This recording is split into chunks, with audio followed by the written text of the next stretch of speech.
And we are live. I remember how to do this Oh, hello. Hello. I'm It waving. has been a while. correctly. It has most definitely been a while. I have not touched an OBS setup since December. So like I was sitting here and I just like, are we on the right channel? Are we on the right profile? Is everything working? That's why I have OBS Studio for when I do BL Roleplay, and I have Streamlabs for my own stuff. It's too much setup for me. I run it all through OBS Studio. Or all through OBS launcher, I should say. Probably Yeah, a that's fair. good thing I'm not going to need a pencil today because I can't find them. Oh well, I'll find it later. So we're finally back after the plague had ran through a good portion of us, either through the Christmas plague or through children or other means. Some of us twice. Yeah, some of us twice, which is unfortunately where Zorro is at the moment. So Zorro, fortunately, not tonight. Druids is still on their extended leave. Though speaking of Druids, they were on the Behold Lore podcast last week. Yeah, it was really nice to see them again. Mm-hmm.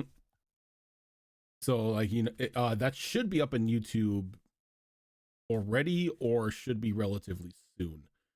So when that's up and about, if you haven't seen it yet, go ahead and check it out, as we're continuing our discussion about the epilogues of the characters of campaign 2.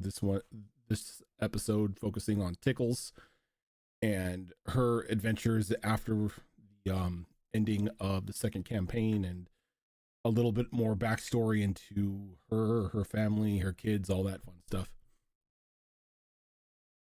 But here, the last time we were together back in 2023, you had all finished about a day's worth of rest at your home over in just looking at it, over in Hampstead, after returning from a very tiring adventure up north. This time, while back in Hampstead, you were accompanied by Damon and Kel, who are sons of Ash and Turok from campaign 2, lending you a hand while you all decide what your next course of action is in regards to taking on Aldo Brightscale, and now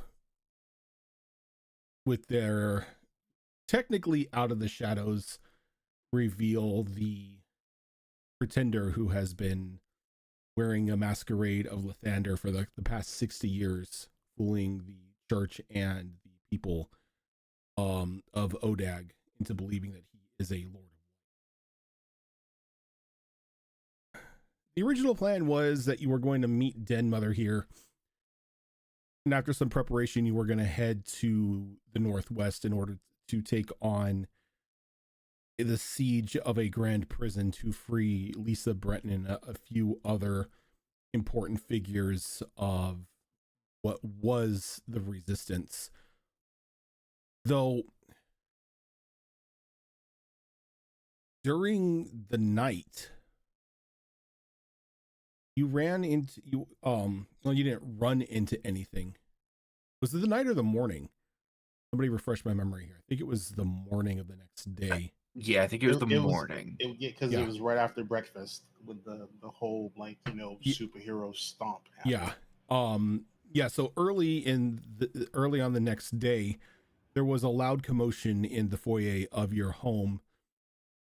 Loud bang, loud crash. Everyone coming downstairs to find Lisa Brenton with a very frightened and confused look on her face, dressed in just a torn brown shirt and pants, looks like prisoner's garb, but covered in both blood and sweat from head to toe, looking like she's just been put through the ringer. So before we get to starting off with that, I did a thing on Saturday during the lore show to where I donated money to Extra Life for one of you to draw from the deck of many things. I left it up to the community. Everyone began to vote on a straw poll, but some people found a workaround to it and started gaming the system a little bit. So, Nalani, you have been chosen. But this isn't a normal deck of many things draw. You are going to assign one card per person in your group. Oh. You are going to get to choose where the cards are drawn from. These cards are going to be drawn one by one, so there's no repeat cards. Everyone is going to get something different. And this includes Kemek. Kemek cannot sidestep this by, being sick. So there are going to be 6 cards drawn. I will let you know now, like I've let the group know. This deck is not the normal deck. This is a Extra Life boon deck. So while we are playing with the full deck here, and there may be negatives, the negatives have been changed up a bit to be a little more thematic. Not outright kill you, but who knows what will happen. Okay, so this is terrifying. Yeah, Nalani, you have 6 cards you have to draw, and you can choose in order as to what each card is drawn for.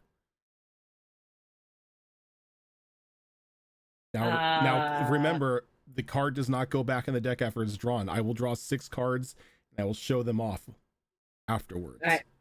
How many cards we got? We have 1, 2, 3, 4, 5, 6, 7, 8, 9, 10, 11, 12, 13, 14, 15, 16, 17, 18, 19, 20, 21, 22 cards. Okay. Hello, Evie. Are you going to draw from the deck? Never let a cat draw from the deck. That's chaos upon Choose chaos. a card. Yeah, just want to just kill us this. all and start campaign 4. Go third from the bottom. Third from the bottom. Okay, who will that be for? Oh God! Let's give on to Azure Claw. Azure Claw. Okay. Then let's go. There are now 6 from the top. 1, 2, 3, 4, 5, 6. Okay. Since all 3 of us were tied together at the get-go, this one will go to Mia. This one goes to Mia. Okay.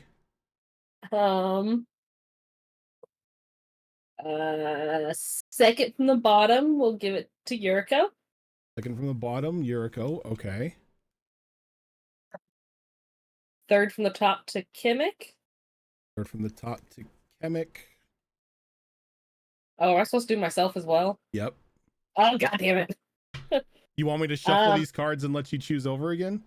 No. Okay. No, it's fine. Okay. I'll take the bottom card. Bottom card. Okay. Is that everyone? I think I got everyone. That is everyone. So let me get my little notes out here. So Nalani, who do you think should get their card revealed first? Sorry, Zara on her memes. Pick number 3, my lord. Just as she did that, she's going first. Kemek, okay. Kemek, it is. That we want to give Kemek theirs, well, she stole it. Ooh. What can we get? Do my notes here. So, Kemek is given a card. I by think it's Nalani. panicking. And as she turns it over, the card itself is a swirling black. Now, normally, this card would be Doom. But instead, Kemek is now in possession of a crystal that has the soul of another living being trapped inside of it. This crystal can be used to sacrifice the soul inside to prevent the owner of the holder of said crystal from dying. The crystal, the soul inside the crystal itself will be destroyed. Or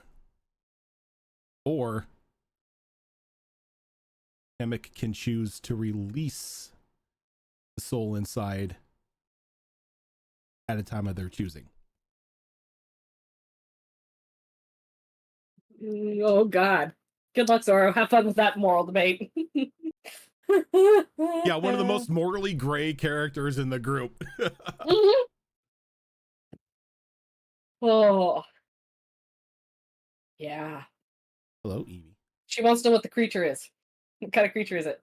I will tell Zoro that when Zoro is here. All right.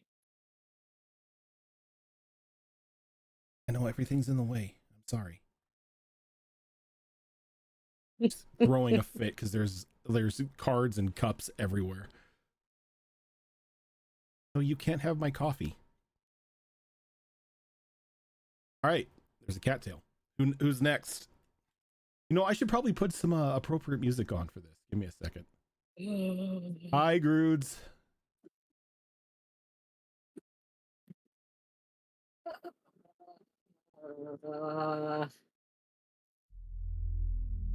Let's do Yuriko's next. Yuriko? Yeah. Okay. Oh, I'm so scared. Yuriko. I'm so scared too. As you look at the card that Nalani gives you, it is that of a shiny silver key. Now, normally, this would cause a rare or rarer magic weapon with which you are proficient to appear in your hands. But instead,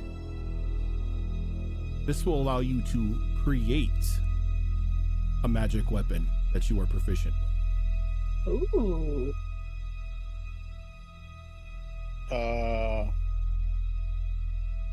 Okay.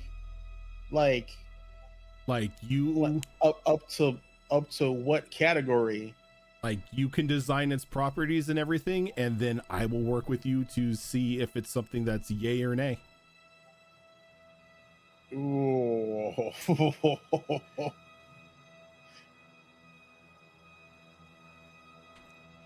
Oh, this one was. Yeah, the music is a tad loud. Give me a second. I hate it when the tracks have a crescendo, because you can never judge what the level should be. Yeah, unfortunately, Sirenscape now doesn't allow me to play from the app itself. So I have to adjust everything on the website. Let me know if that is too loud, chat, or if it's okay. Nalani.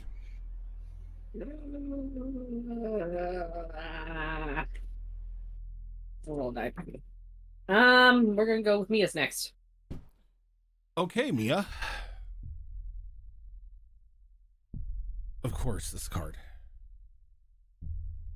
I don't know if that's good or bad. Right? Mia gets a keep. I do get that one a lot.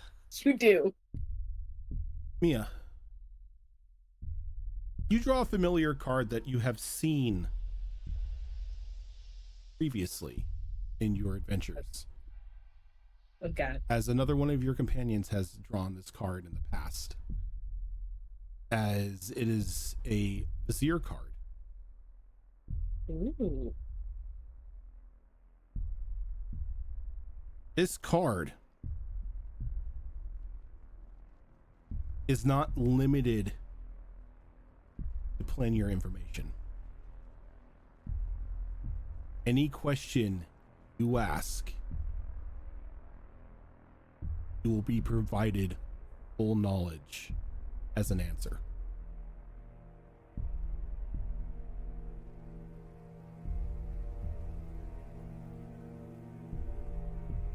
Okay, that's dangerous in the hands of Mia, but I like it. I feel like it fits. So far, I feel like everything's fit for the characters I've gotten them. You know, that fits very well for the stuff that she's currently working on. Mm-hmm. All right, Nalani, it's you and Azure Claw. Azure Claw next.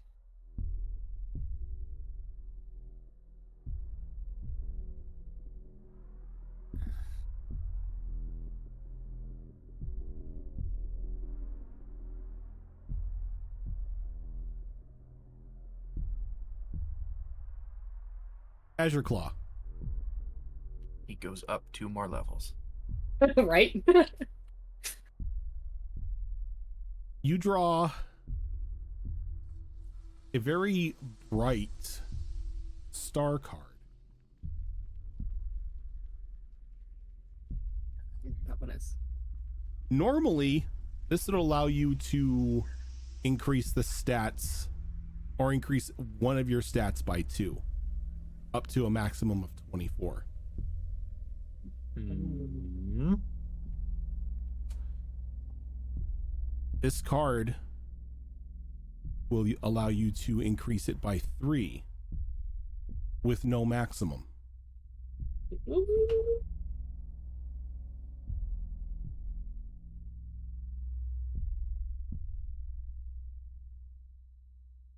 I like how our character that's 2 levels above us now gets stats increase. I like it. Performance enhancing drugs. I mean, what can I say? Yeah. Zorro. Zorro.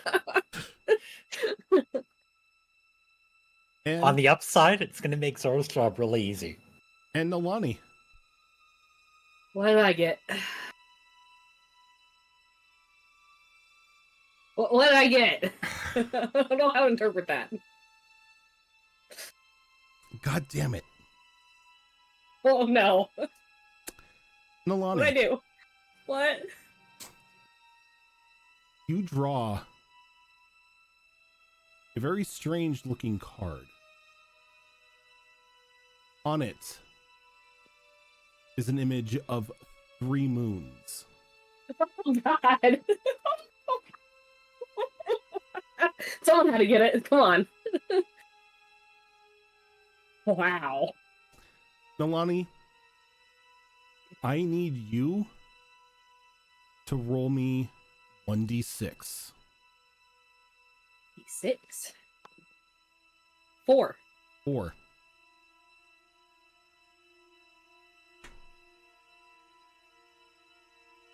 Nalani. Mm-hmm. You now have access not only to 4 wishes, but you're able to grant wishes to others.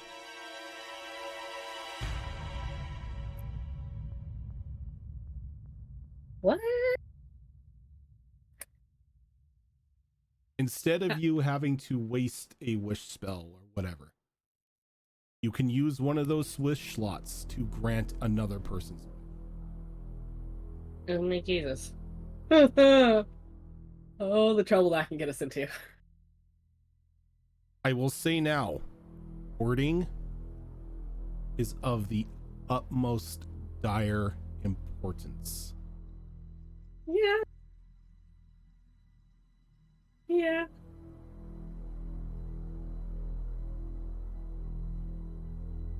Yeah. I feel like after the whole story, what happened with Mia and her wishes and Elias, at least have that understanding.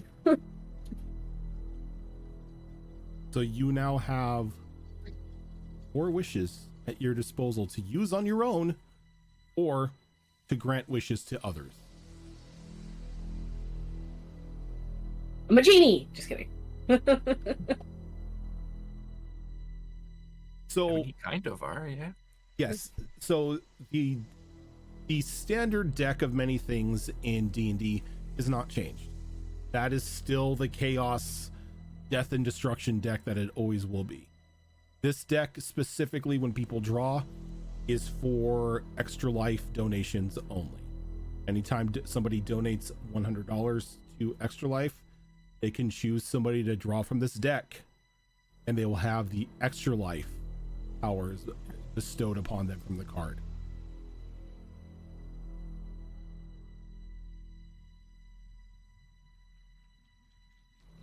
Not all of them are good. Well, I can't, not all, none of them are completely detrimental to the players. The detrimental ones have a bit of a sway to it. Kind of like with MX Void card. I think for all people to get that void card like that, I like it in being in Kimmick's hands.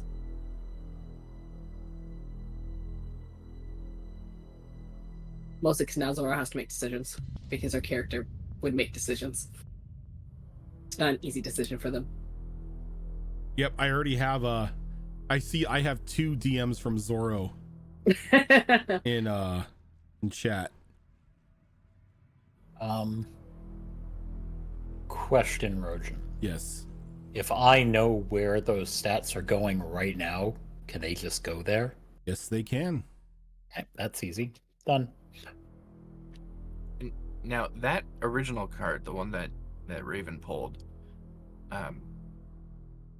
allows you to increase a stat by 2 and ups the cap of that stat to 24, right? Yeah, the cap is then it cannot go above 24. Yeah. Now, when you say the one that he pulled doesn't have a cap, does that mean that stat that he chooses no longer has a cap on it? No, it just means that if, say, for some whatever reason, you have a 24 stat in the card, Okay. you can okay. that card can now break that barrier. Good to know. That would have been terrifying. Not that it isn't already. Yeah. Azure Claw's stats were actually quite low to begin with, so See, Azure Claw now has a 20 strength. yeah, that's an important thing for a small bird. Okay. But there are your cards. Legends of Logomancy, thank you for that. Thank you for that raid. So as we open up after the deck of many things.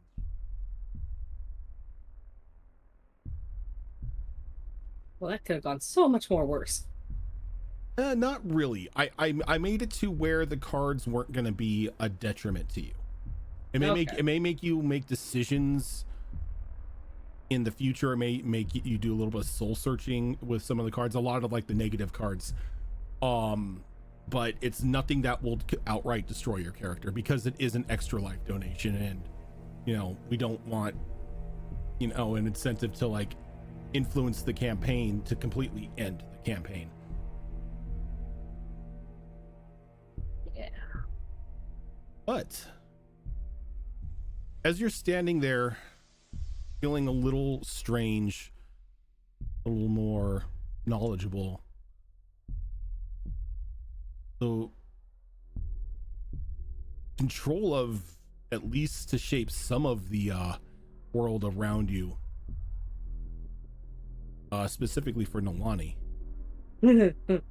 You're all standing around like the semicircle in front of your stairs in the foyer, staring at Lisa, who is like just still on her knees in the center of the room, just covered in blood, just fear in her eyes, like looking around in a panic sense.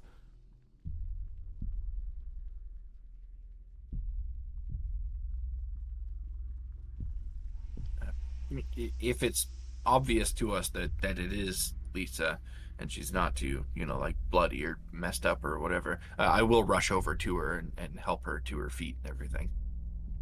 Okay. Give me a moment here. All right. You can see for a moment that she like instinctively recoils as you come towards her, but like almost as she starts to pull back, she recognizes you and sort of like flings herself into your arms, giving you a hug. I return the gesture and just kind of hold her there for a moment, let her get her bearings and recover for a second.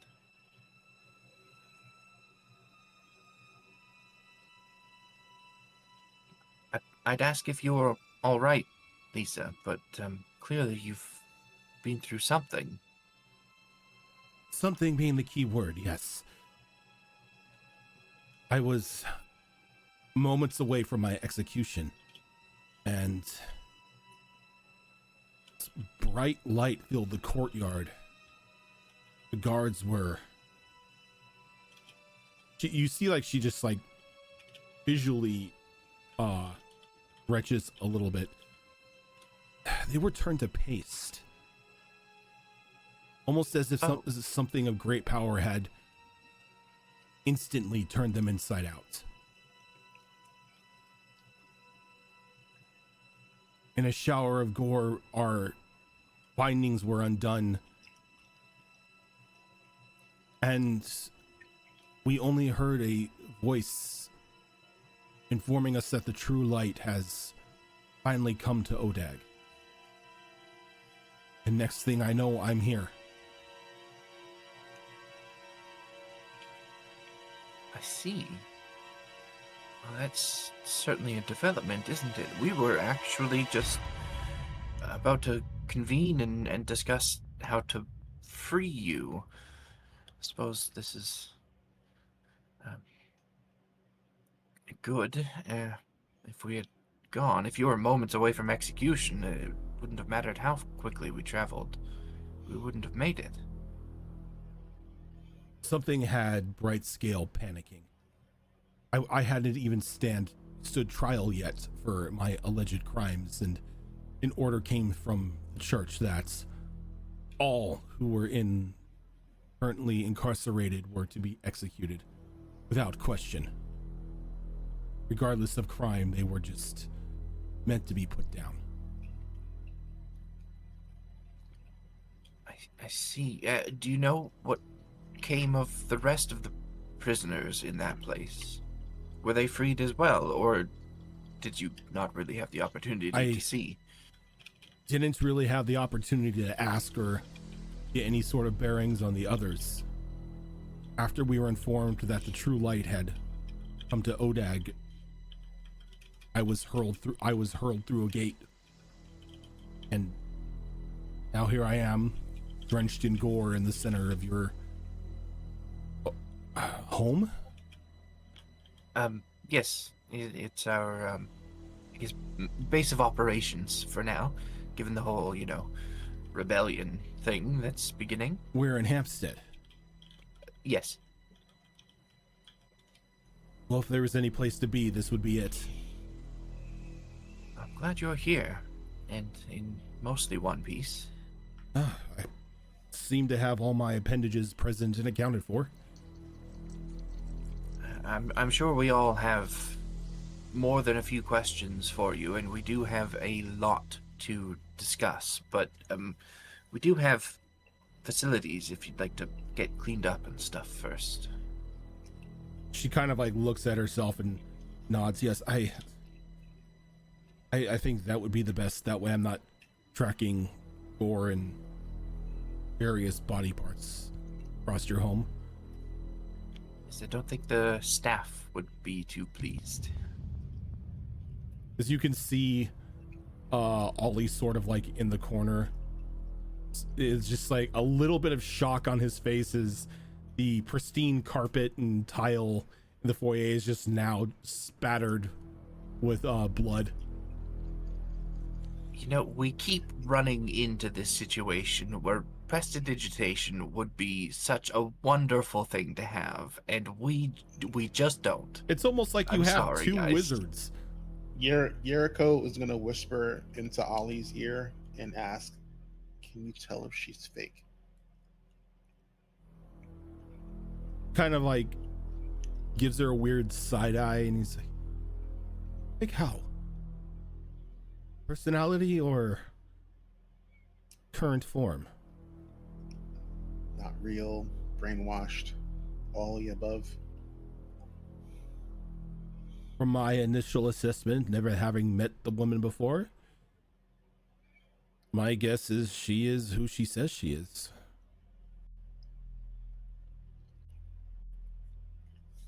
Hmm.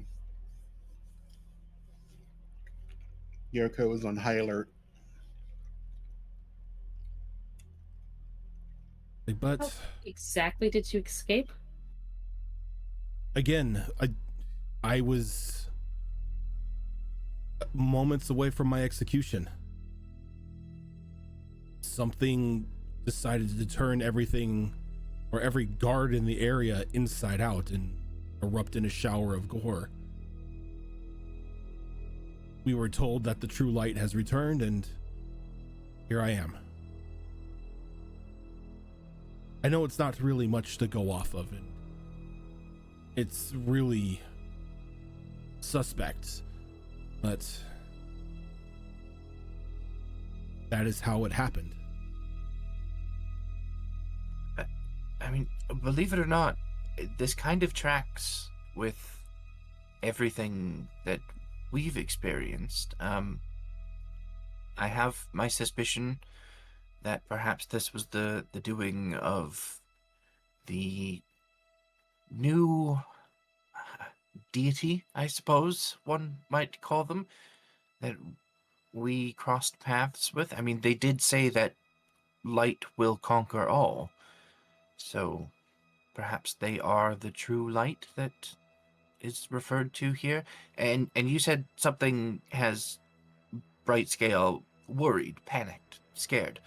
That also tracks with what I have experienced. I don't recall if I've told any of you yet, but I did have a bit of a discussion with this pretender that puppets Bright Scale. And I think they are scared. I think they know that their time may be shorter than they expected it to be.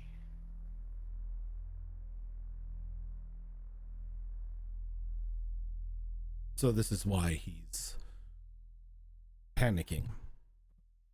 Yes, I did also very directly tell him that I am coming for him and I'm going to kill him.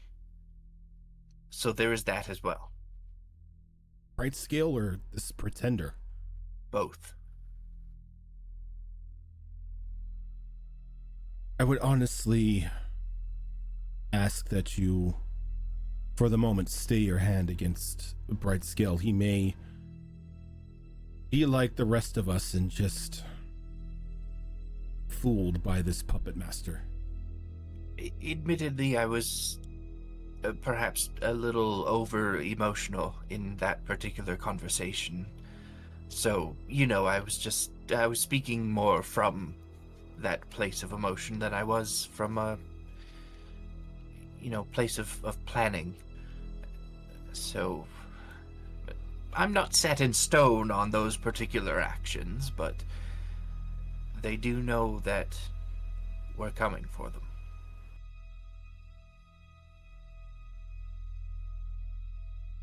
Well, after I've had a bath and time to calm my nerves, we should meet to discuss our next course of action. Indeed. Now, and Oliver walks up. He's like, I will lead the lady to a private chambers for her to wash herself and become more presentable. Very much appreciated, Ollie. I hate to keep persisting on this matter, but has that artificer that I requested arrived yet? I have not seen hide nor hair of her, though it is rather early in the morning. It is, yes. And I don't know if you've had experience with any of the artificers, but they tend to operate on their own schedule. I will remain patient for as long as I can.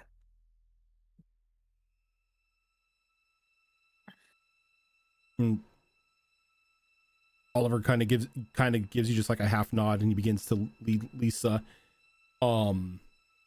upstairs, and you can see just like a visual wince every time she takes a step, because it's just tracking more and more and more blood into the house. But as soon as like they're up the stairs and out of the way, the front door goes flying open as both Den Mother and Damon sort of kind of rush in, shutting the door behind them.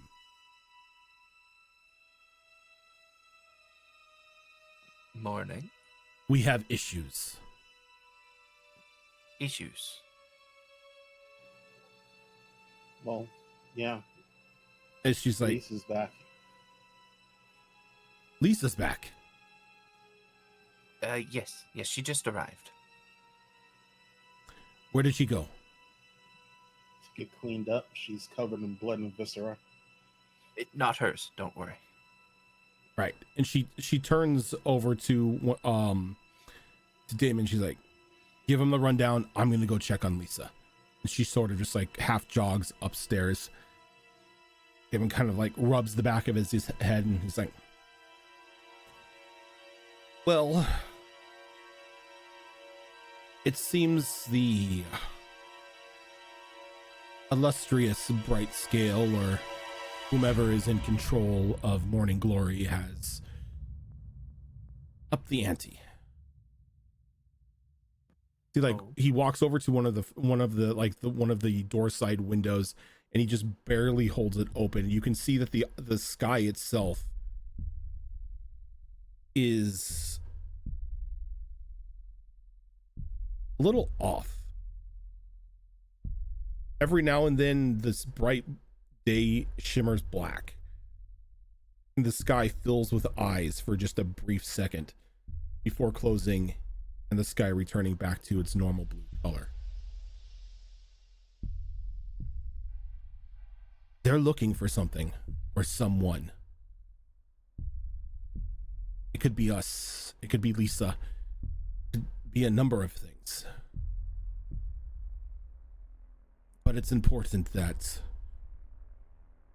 any and all involved here in Hampstead with the planning of the resistance and whatever our next steps may be, stay out of any eyesight of the sky. If we have any planning, any provisions, anything that we need, it's best to send your employees, your help, whatever you want to call them, out for us.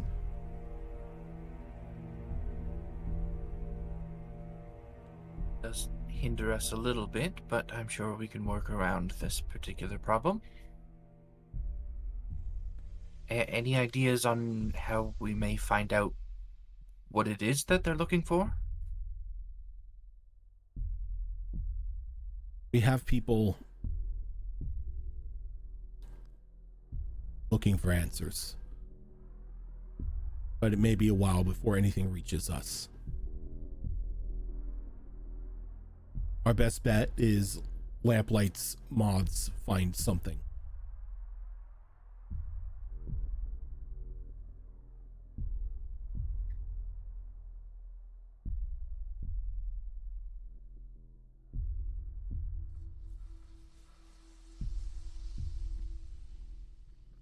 Well, I suppose not the first time that we've had to move about under the cover of darkness, so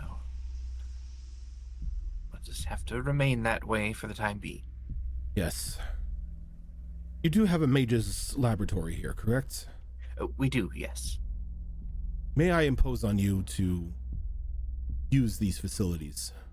By all means. Kind of nods. He's like, takes a couple steps and he stops. He's like, which way? Oh, I'll show you the way. Thank you. I will lead him to the mage's lab.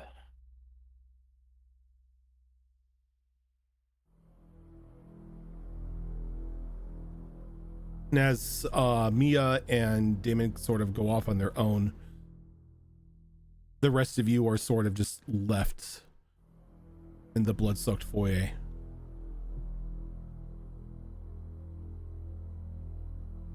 I think we're going to have to replace those rugs.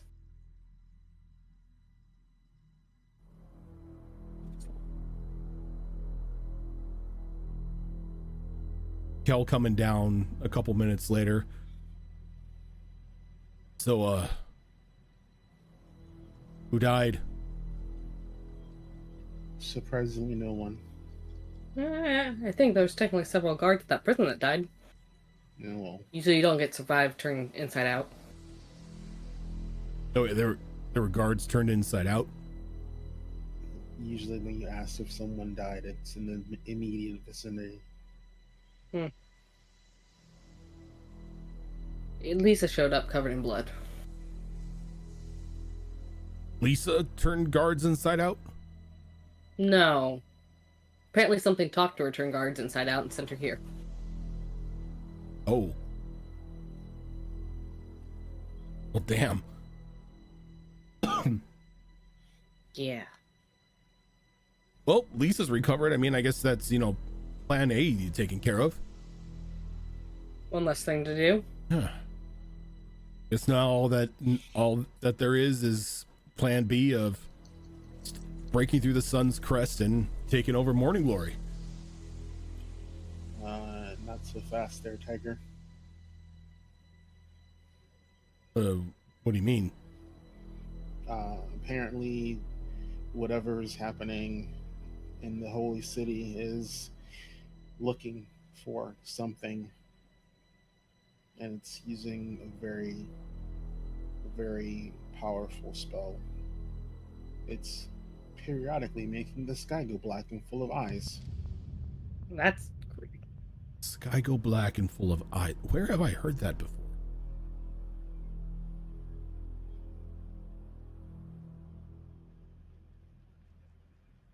Give me a sec.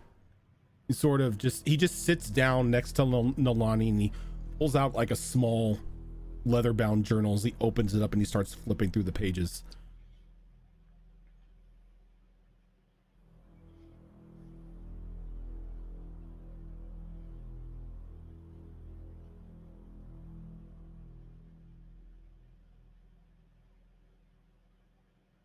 Just in a moment. Here it is. Yeah, there was an incident like this some years back where a lich had control of these eyes that were randomly opening through the sky and the moon for, well, that's just creepy. Looking for information and individuals. So it seems that if these individuals were noticed, the area that they were in was instantly attacked by creatures coming out of portals.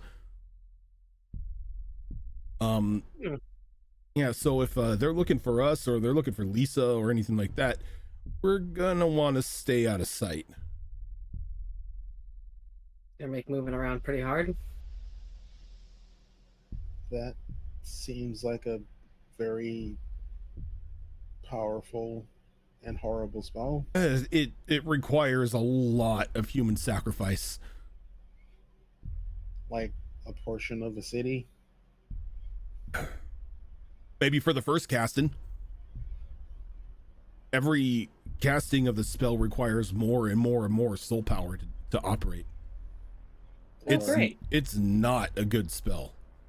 Or a prison full of contained prisoners. If they were sacrificed in the right way, yeah. I mean, prisoners, villagers, city dwellers, monks, and any living being can technically be used to power the spell. Well, I guess we know why they were killing people in the prison. Possibly.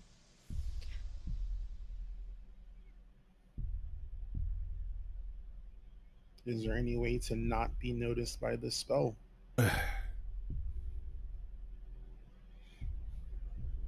There were necklaces that sort of protected people from scrying, and these necklaces would also hide the individual from like these eyes. Is this something we can get, or is this something that still exists somewhere?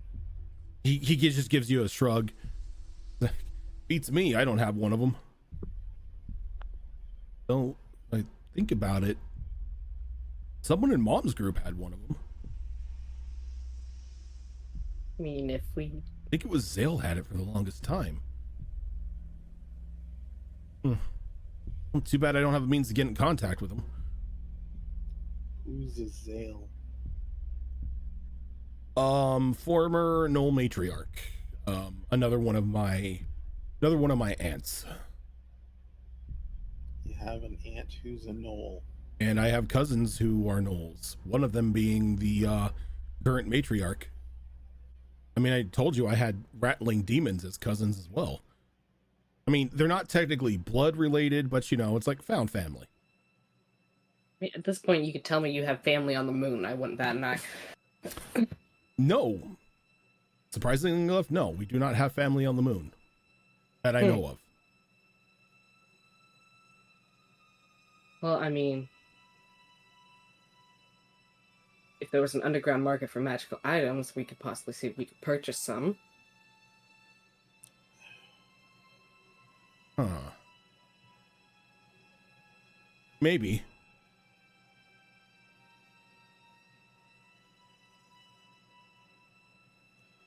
Wonder.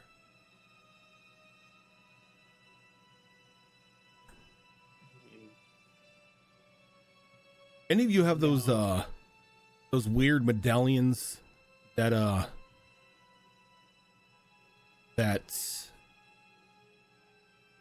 what's her name? Mia.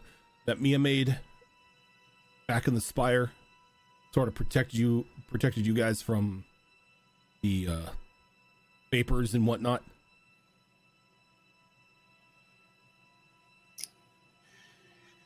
I think everybody No. has one at this point. Not everyone. Almost get one. everyone. That Milani I didn't have a need need one. for one. Yeah, I think Nalani and Yuriko are the only ones that don't have one. Yuriko does not have one said amulet. Nope, Yuriko doesn't, because Yuriko got the Snow The Mother's Snow blessing. Mother's protection. Yep. Yep. Had some of those. Well, not the ones that she already tinkered with, but if we had any spare ones, they seem to have the ability to be enchanted. Maybe we can use those as some sort of catalyst.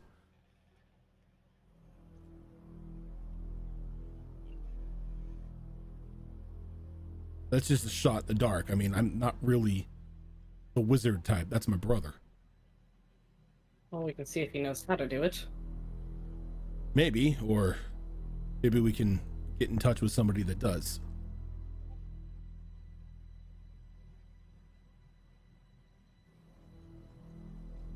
Can I tell if I still have the Snow Mother's blessing on me? You do not. The blessing itself was only to hide you while you were up north in the Spire. Cool. All right.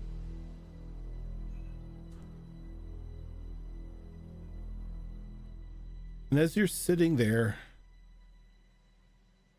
in this blood-drenched room, there comes a soft knock at your front door.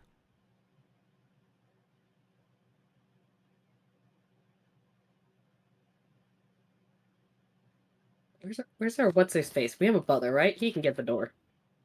I don't want to answer it. I don't trust this. You mean Oliver? Yes, That's so funny. Ollie.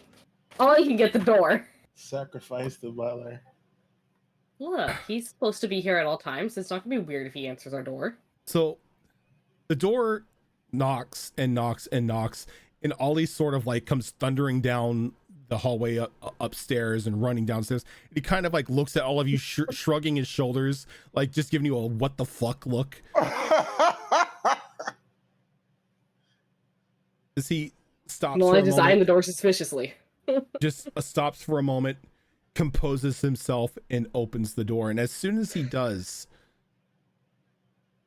there you hear the piano in the back room in like your little tavern begin to pick up and play.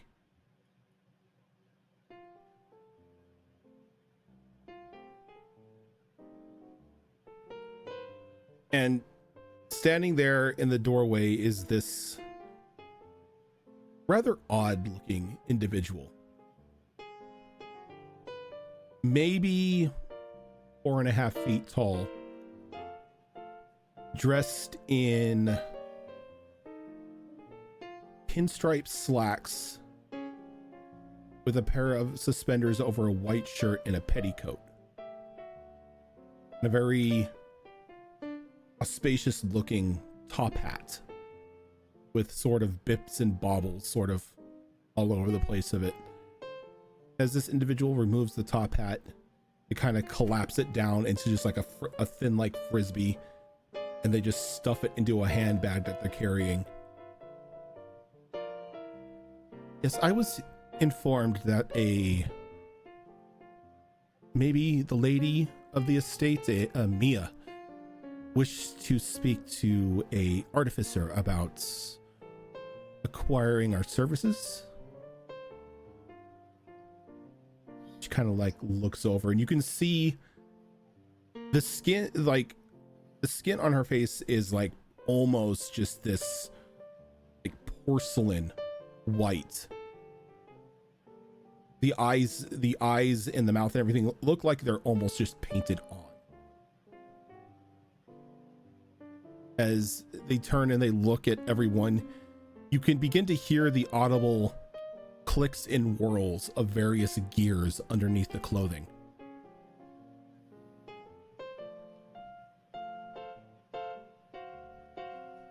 Please, somebody let them in. I'm not there right now. She kind of like looks at Ollie, and she kind of looks at the rest of the group.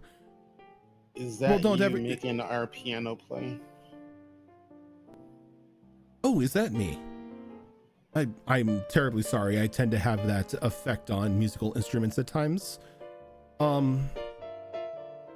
If you would like, I can have it stop, but it seems to be a very pleasant tune for a rather dour looking situation. Is that blood? Yes. I did not wander into a murder scene, did I? I No. I can't have my fingerprints on any more of those. And when this person says that, Yuriko's gonna yell upstairs, Mia!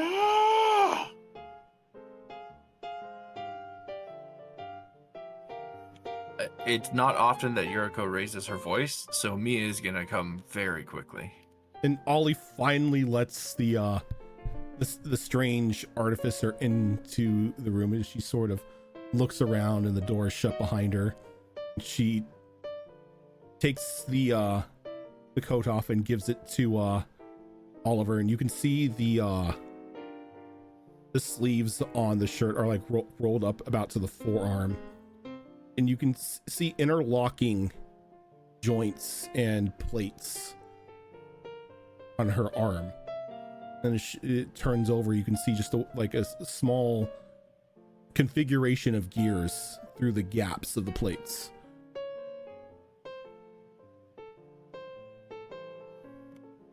I'm here. What's wrong this time? Ah, Miss Mia. Yes, that's me. And they take a very, very low bow. Abigail Fontaine at your service. I believe you inquired about hiring an artificer? Ah, the artificer. Abigail, how wonderful to meet you. I have a lot to discuss. Yeah, I don't mean to be rude, but can we discuss this in a room that's less murdery? Oh, yes, sorry about that. Recent development. Everything's fine. And you can hear Oliver grumble. He's like, I'll get on it. We appreciate you, Oliver. You better. I will lead Abigail to the dining area. Seems like a good place to talk. Okay. Please take a seat. Could I get you anything? I apologize. I'm not too familiar with your kind. Oh, I don't know. I don't need food nor sustenance or drink. See, quite curious you are. May I ask, what are you? I don't want to seem insensitive or rude. I've just never encountered your kind before. It's nothing rude, dear. My people are few and far between up here in the north. But I am from a collection of individuals known as Gearforged. We tend to make most of our homes down in the south, city of Arcastus. But some of us at time from time gets a bit of wanderlust, and well, I heard about the situation up here north and I couldn't resist. Yuriko is going to turn to it's Kel who's with us right now, right? Yeah. She's going to go, isn't that the place with the evil wizards? Not really evil. That's more Kamiraska. Arcastus is doing things without asking if they should. A lot of fringe science and throwing things at the wall and see what sticks and see what blows up.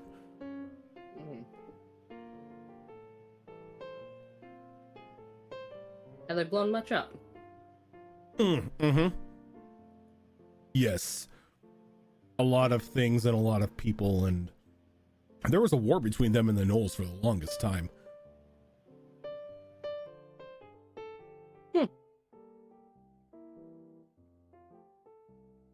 Yeah, some sort of weird space goo broke containment one time and almost threatened to eat the planet. That was definitely a weird thing. And yet they're still allowed to do this. And you're sure they're not the evil ones? Oh no, they were trying to keep it in containment for the safety of everyone, and well, their containment sucked, so. I mean, to be fair, that was only because Tickles had its boyfriend as the partner in crime, and well, you know. Wait, you know how couples, yeah, you know how couples get sometimes, you know, separated for too long, and they want to she goes, they want to commence the baby making. Yeah, and Tickles is my aunt. Why does she have something that can eat the planet? Well, he doesn't necessarily eat the planet. He eats people, but that was because her and I think it was Zale were kidnapped by aliens. And then they crashed the ship, and this black goo was set free and became partners with Pickles. Again, it's very weird. And there's no danger of planned eating currently? I don't think there is.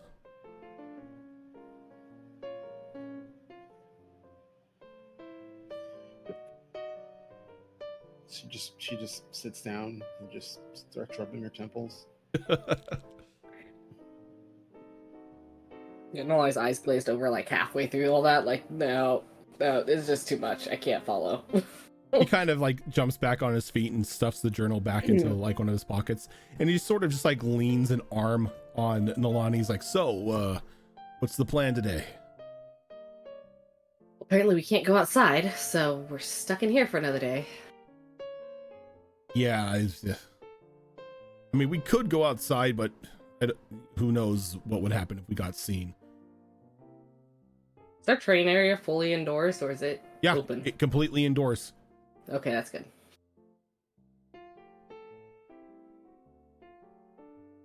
Yeah, I'm starting to get a little antsy being locked up in here, but if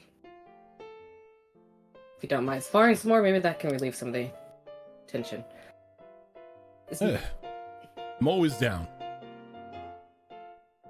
Yeah. I think that's what... Unless someone else comes grab Nolai, that's what she's going to go do. She's going to go spar some more, because there's nothing else to do. For her. Okay, so as Nolani and Kel head off to the sparring ring, Yuriko and Azure Claw, what are you focused on?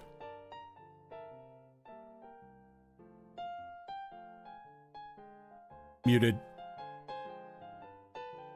No, thinking. Ah. That was a, oh god. The cup.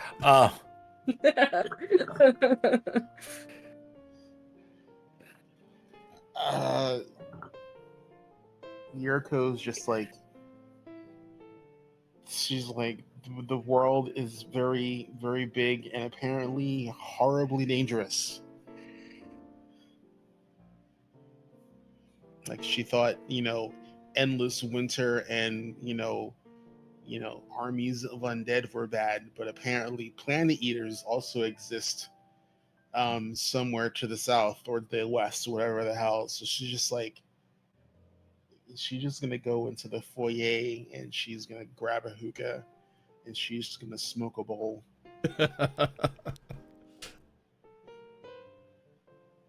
Okay. And Azurclaw is stuck between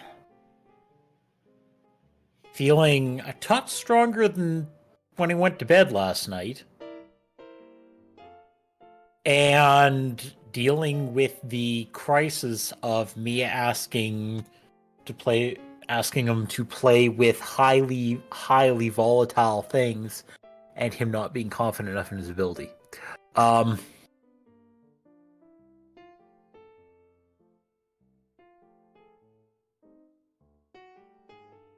Yep. Okay. Azurclaw is going to begin working further as much as possible because Mia has now officially scared Azurclaw into needing to be better at what he does. Okay. Are you going to be practicing on the coalesced mana crystals, or are you practicing on the normal ones? I'm going to use what I have learned about those, but work with the regular ones as to not blow anything up. Okay. Basically taking the theories that I've figured out and gone, okay, now I can work better with that. Gotcha. I've got info on that here somewhere. There we are. Okay.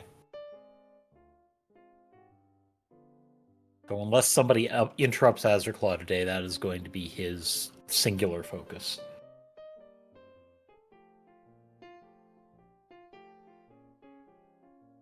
Okay. So as Azure Claw goes into his workshop and Nolani and Kel go into the sparring arena, and Yuriko tries to settle their mind after having their mind flashbanged by information.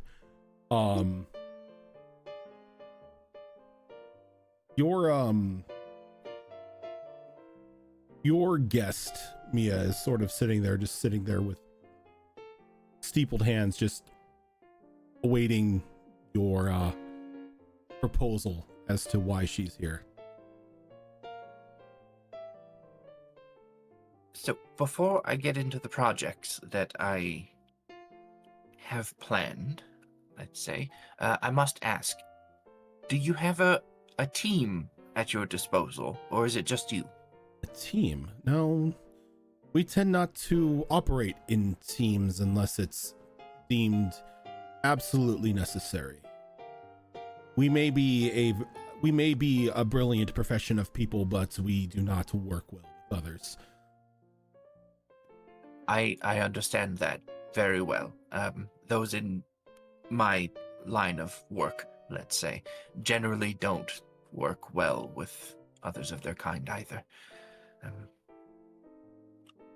Wizards and the like tend to be quite selfish sorts, but I don't really count myself among them. So I am quite generous, especially when it comes to paying people for work well done. Well, that is normally what my services are compensated with, is money for work well done. Yes, and I'm sure I could dig up an artifact or two if necessary as well, because these projects that I have, they are very, very important. Are you willing to take on more than one project? I almost prefer taking on. Perfect. Let's start with what I believe will probably be the easier of the three that I have planned. You're familiar with tattoos of the arcane variety, yes? I have both heard and seen them used in practice, yes. To inscribe such a tattoo on somebody's flesh requires very specific tools. You can't just do it with an ordinary set of needles, I imagine. It honestly depends on the power and quality of the tattoo and the materials that are used. Most who are skilled in this means would use an enchanted kit in order to transfer the tattoos onto the flesh of a human or humanoid, and magical inks as well. Yes, that is where this project gets very interesting. I require a skilled artificer such as yourself to craft me a tool capable of doing such work, but not with just regular enchanted inks and the like. I need a tool that is crafted to handle immense power being channeled through it. How powerful are we speaking? Are you familiar with the crystals that have grown out of the ground recently? I am familiar with them. I have seen them, but I am not a part of the collective that is investigating them. Well, I can provide you information on their makeup and what they do exactly, but it is essentially pure magic in physical form. And I intend to, let's say, grind some of those crystals down into what can be made into a fine ink. But aren't they volatile? Oh, very. Ink and Liar, thank you for that raid. And I need tattoo equipment that would be capable of using said ink. Well, that shouldn't be too much of an issue. It's really about the material that's used for the needle itself and whatever would be holding the ink. That should not be beyond my skill. When it comes to the material, spare no expense. If it's adamantine or electrum or whatever, use it. I will pay for it. So, from my understanding, you wish to use these needles to transfer this extremely volatile magical ink and then imbue it into living flesh. Yes. Well,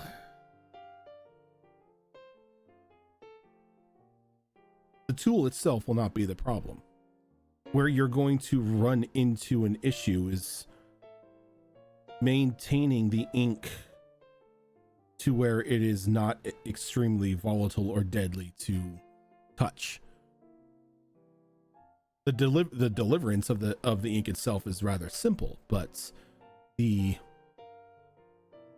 structure and composite of the ink and what is used to create it could be relatively deadly. I kind of assumed that would probably be the case. And that is where project number 2 comes into play, I think. Now, a lot of the creation of this ink is naturally, I think, going to come down to what is added to it. However, a regular alchemy kit, I don't believe will be capable of creating such inks. So now I must turn to an artificer to create a one-of-a-kind, let's say, alchemy kit, or in this case, an ink creation kit. So you wish me to not only create the tool to deliver said ink into the flesh, but you wish me to create a kit to break down and combine materials in order to create a less volatile solution. Yes. It's, In our it's little not crew impossible. we do have a very, very skilled gem cutter, and he gets better every day. I trust in his abilities to be able to utilize such a kit to break down these stones with some guidance. So if the skills of a gem cutter would come into play here, keep that in mind while creating this kit of yours.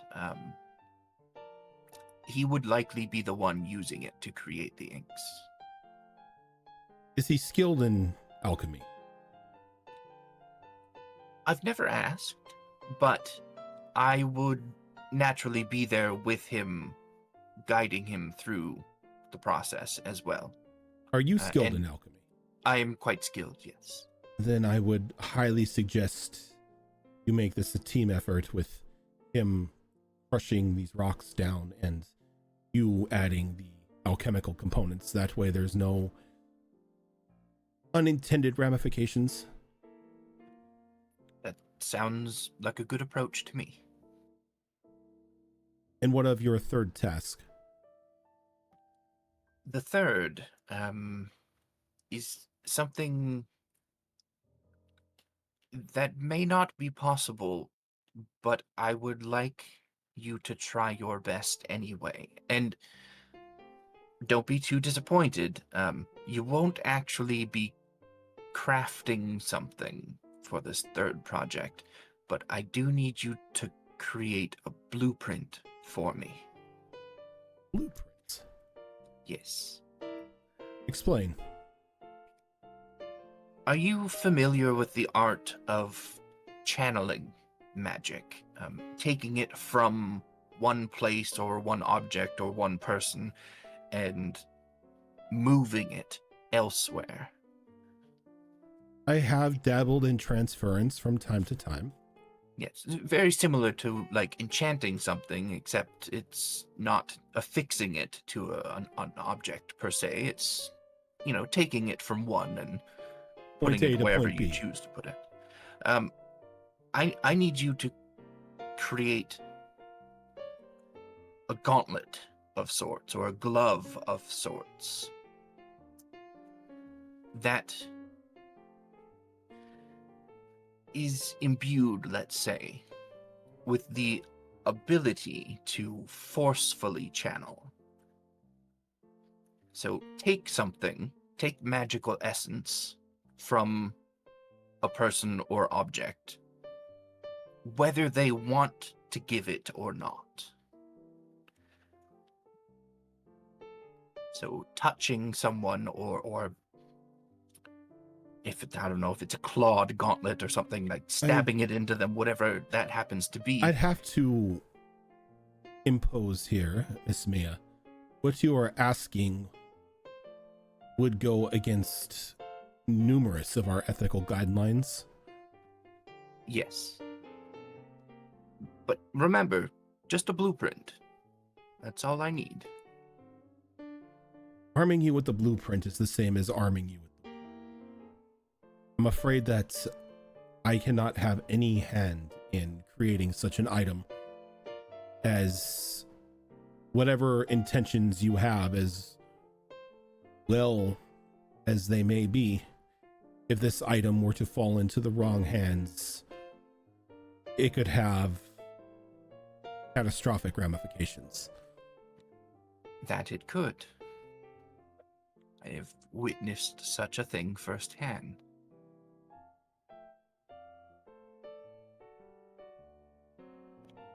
It's unfortunate that you are unwilling to take on that particular project, but I do understand why.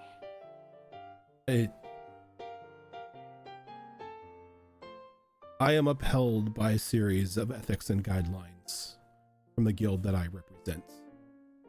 And we are adamantly against creating items that forcefully remove powers, remove will, impose anything on anybody. We create items, we create works in order to better the populace, not to enslave it. I understand. My intention here is not to enslave anyone, but I don't expect to dissuade you from your position in any way. I respect your position on this. Thank you. But as for the other two projects, is that something you're willing to take on? The other two projects seem to be a simple magical tattoo creation. The needle and the ink. That I most definitely can do. Well, I would be happy to supply you with any sort of funds that you require once the job is To let you done. know, my rates are 250 gold a day. This does not count used materials. I understand. And what sort of time frame would we be looking at for these two projects? I wouldn't know until I... Well, for the needle itself shouldn't take too long. That's just finding a material that is strong enough to handle the residual magical energy that would be from the ink. The ink itself, that I would have to first investigate, work with these crystals, maybe talk to your gem cutter to figure out what exactly goes into safely destroying these items. I wouldn't know a time frame until I had more information. I see. That's fair. Once you have an idea of that time frame, though, do let me know, and do let me know if there's anything I can do to help it along. There is something brewing out there, and the sooner we can get these things ready for that, the better. I will need a workshop. I believe we might have a workshop that's to your satisfaction. You're welcome to use it. Would you mind showing me the way? Of course. I will show them the way to our workshop, as well as point out our mage's lab if they need to make use of that at any point. And she follows you to She follows you over to the workshop, and as she passes by the bar, she sort of like just snaps her finger, and the piano finally stops playing. My apologies, I have that effect on some things. I thought it was quite nice. She follows you into the workshop where Azure Claw is already busy cutting the normal gems, as he has a coalesced mana crystal off to the side, sort of like studying it as he's cutting these, trying to practice the precise cuts and everything that he would need in order to not blow himself up. Speaking of our gem cutter, Azure Claw, this is Abigail Fontaine, a very skilled artificer who will be doing some work for me. Pleasure. And Azrakal looks up for a moment, craning his neck around. Hello. Mia Why here. not just get the image of the owl turn its head a little bit around? Mia has informed me that you have a little bit of expertise in regards to these strange crystals that have recently shown themselves across the land. A little. See. Tell me, would you know the precise means to successfully crush a gem, one of these gems, down into a fine powder to later be used as an alchemical ink?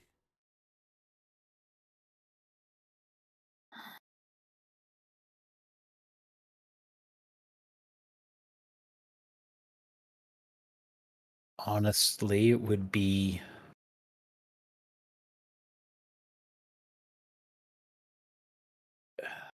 almost shave them down to a certain degree into equal parts and then dissolve them from there would be easier. See.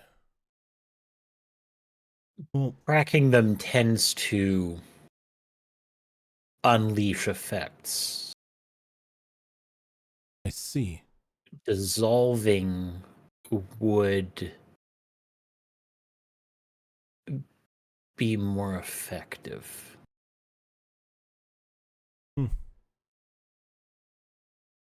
Very insightful. Looks at Mia. Have way to dissolve them, do we?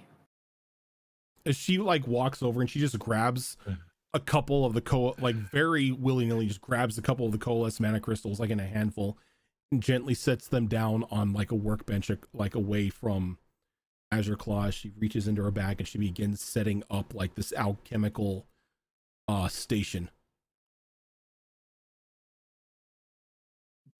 If you need them broken down more, I might be able to help.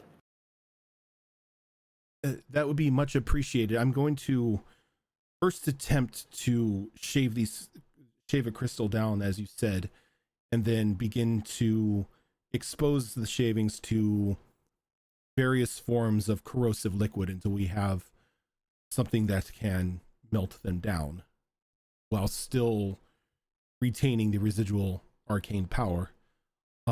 If you need assistance, I'm more than willing to help. I that would be much appreciated, as I'm flying a bit blind in regards to this. Of course, I'm here to help as well. With anything. Yes, I am going to need your help as well, Mia. This is going to be definitely a multiple person job, as uncomfortable as that may sound. This is something that we necessarily none of us have ever attempted before. So more eyes, the better. Oh yeah, I can do that too. Huh, neat. Okay. So are you you're going to assist her with the The process? Yes. Okay. Yes, absolutely. Sorry, I was realizing I also have smithing tool proficiency and all this. I was like, oh, yeah, I can do that too now. All right. So Right. she's going like I'm gonna roll for her here to see if how successful she is with shaving. I was gonna say you could probably roll her with advantage with Yep. the assistance. Mm-hmm. Okay. So almost as if she isn't even taking into the danger of these crystals, she just starts into shaving one of the red coalesced mana crystals down at like a perfect angle as the tool begins to scrape off small sheets of this crystal. As she continues to do this, you can see each one of these thin sheets still retains that red shimmer to it. Is almost second nature, perfectly shaves an entire crystal down. And it's a good thing you helped her out. Impressive. Did not Because explode. the lowest one was a 1. The other one was a nat 20. Yeah, and that's why you roll with advantage. Yep. So Scary. this is going to take a little bit of time, as you know, carefully shaving it down. So as this is going on, Nolani, Yes. you and Kel make it to the training facility. And you can see that, thankfully, even though a little bit of like light is let in, there isn't any sort of direct overhead sight of the sky.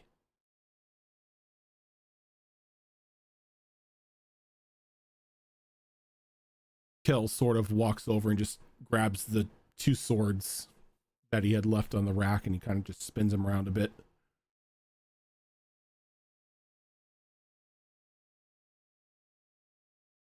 Lonnie will proceed to spar, but she's definitely seeming very restless. Like, Okay. we've been in this house this would be the 3rd day in a row. For her, that's a lot. Yeah. And it's very obvious that as you're going through the motions and you're going through the training, that he seems to be a bit stir crazy himself, as neither of the brothers seem to be someone that stays in a place for very long.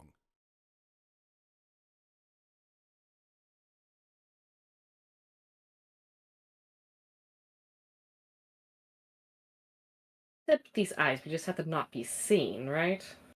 I mean, but we're in eyesight of the sky, and those eyes open up, they're gonna see us. What about cloaks? Do they see through cloaks and things like that? Can we cover ourselves and still not be here? I don't know. I mean, technically, that wouldn't make sense, because unless they were able to make out who we were, you know, they would just, be just shooting fish in a barrel at that point in time. Maybe Right? cloaks would work.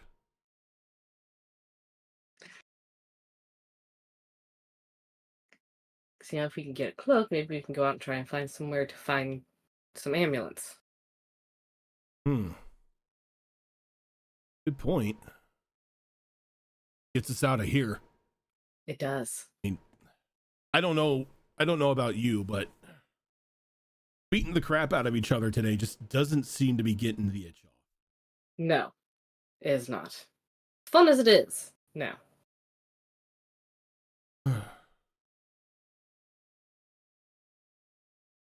Oh, I'm open for it. So let's give it a go. As I'm reminded that this character has no wisdom. So, Sad Molly's thing. going to see what she can't find. She's going to try and scrounge up some cloaks that would cover them enough that the sky can't see them. We're gonna hide from the sky. Yes. Okay. I think we need masks. Get something to cover our face. He kind of puts up a finger and he walks over to his backpack and he pulls out like a black cloak and he throws it over himself. And then he just takes like another one of his shirts and sort of puts it over his head partially to where his face is just sticking out of the headful, and he just takes the two sleeves and folds them over and just ties them. So all you see is just his eyes. I think that works. Though I don't think I have a shirt that will do that. He just reaches in and tosses you another one of his. She's totally going to wear his shirt. In the most Ridiculous. weird looking way possible. And going to attempt to leave the manor and see what happens. I don't want to go out the front door because I feel like everyone would try to stop us. So she's going to try to find a way out that's not the normal route. You know, maybe go out in the backyard and jump a fence. That seems doable. Okay. Go ahead and give me a stealth roll.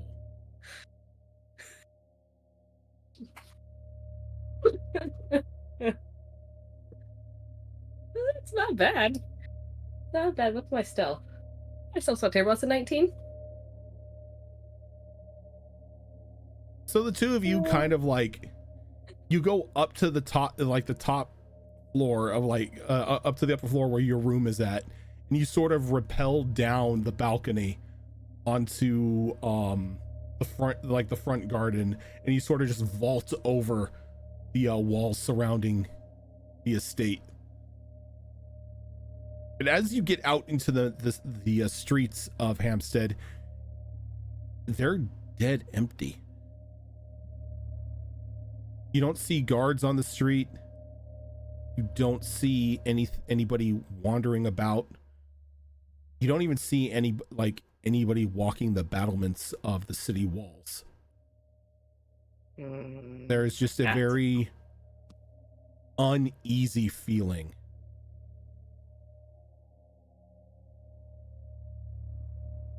Oh, that's not good. You begin to what? Can I recall how far the library was from us?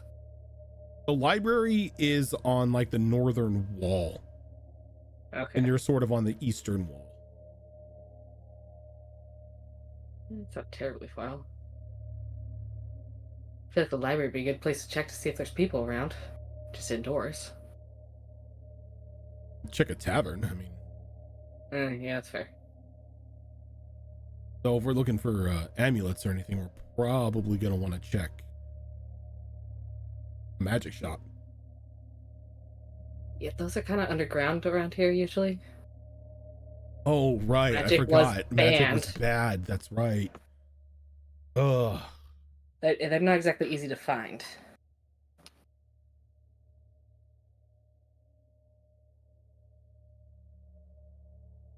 Probably should have brought Kimmick. They're usually good at finding these things. Well, maybe a tavern would help us find them. Maybe. Anyone's in the tavern. Go there first. Yeah, Because if there's no one around, it doesn't matter if we find the shop or not. true. All right, lead the way. Alright. I'm going to go to the nearest tavern that I've never been to. Okay. Let's go ahead and both make survival rolls here. See if we can, either of us can remember where the tavern's at. 12? You begin to just walk off in a random direction, and you finally make it to like the main like thoroughfare of the city streets. As you're walking around, you're noticing that there are discarded clothing all over. I stop at one of the piles of clothing and kind of go through it. Like, is it all the clothing there? All the clothing is there. Unless everyone decided to become a streaker, this is real odd.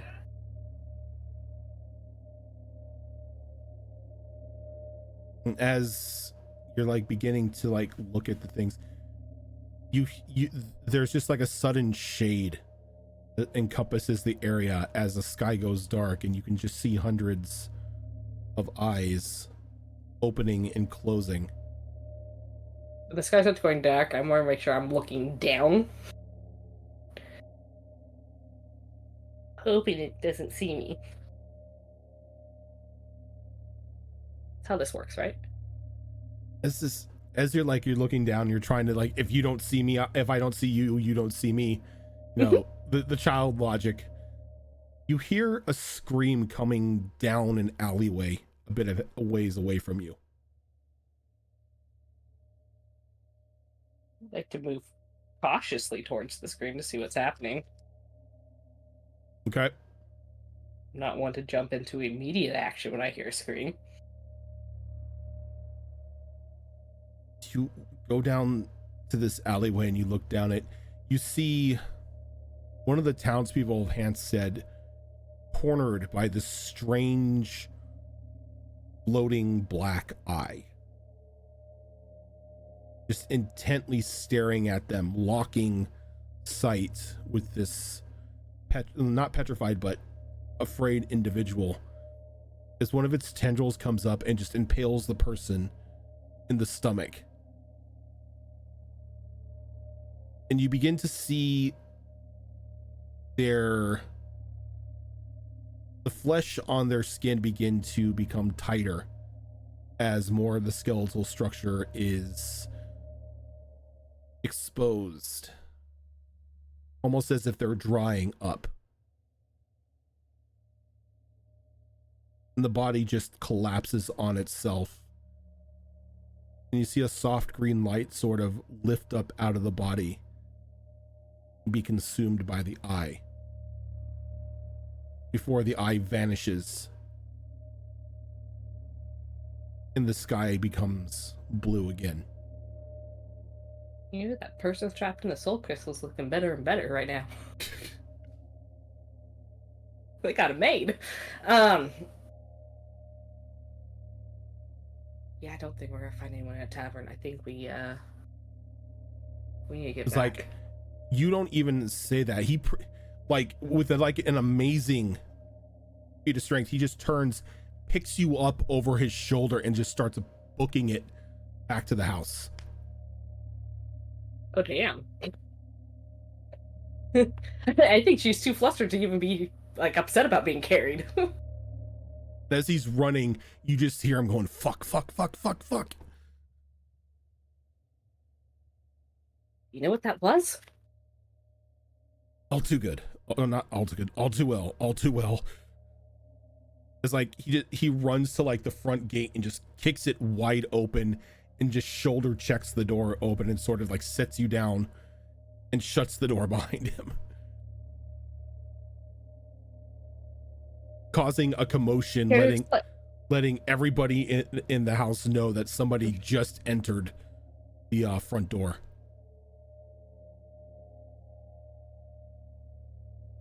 Mm-hmm. Like, So as what was that thing? as the door shut, he sort of like pulls the cloak away from you and takes the shirt off your head, and he's just like starts like examining you. Okay. Weren't marked. Means it didn't see you. That's good.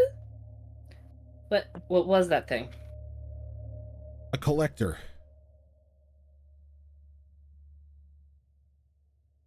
What do they never mind. I think I know the answer to that question. Mm-hmm. It's probably as bad as you think. Okay.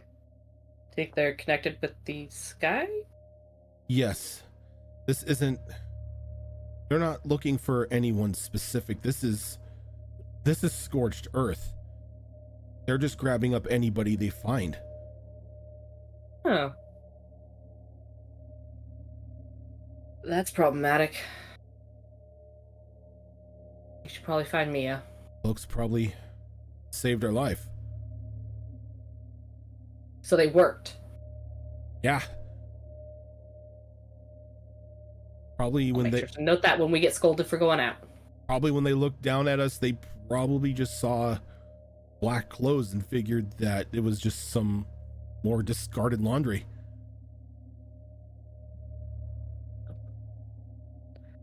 It's a good thing we wore them.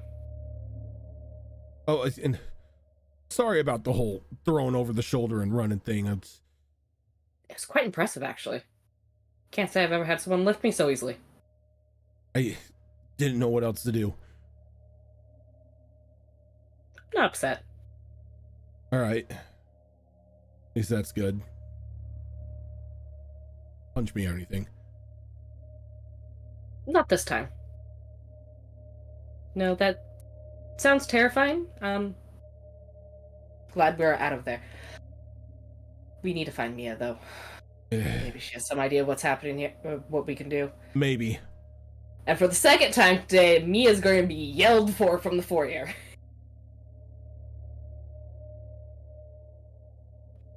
If it's safe to step away from the project that we're working on, I will.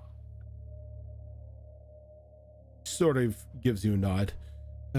Azure Claw should be sufficient help in the next process if you need to see what that's all about. I probably should, yes.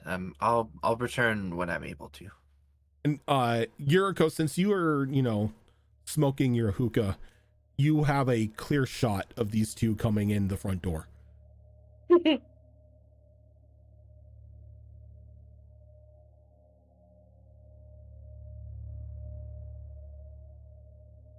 And if you're trying to speak, you are muted.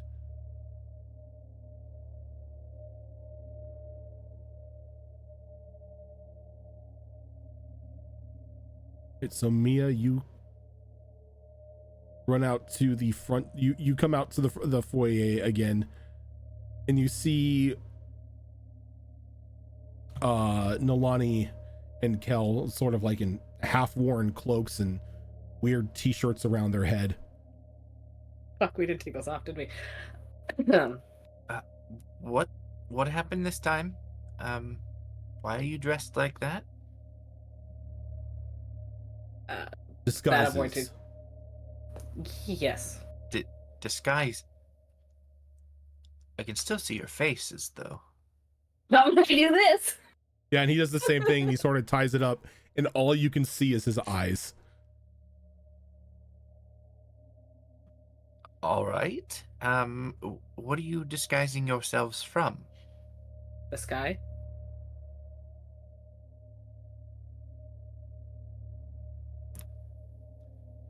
Okay. Look. We've been here a little too long. It's honestly exhausting being in one place for this long. He's just like fervently nodding in agreement.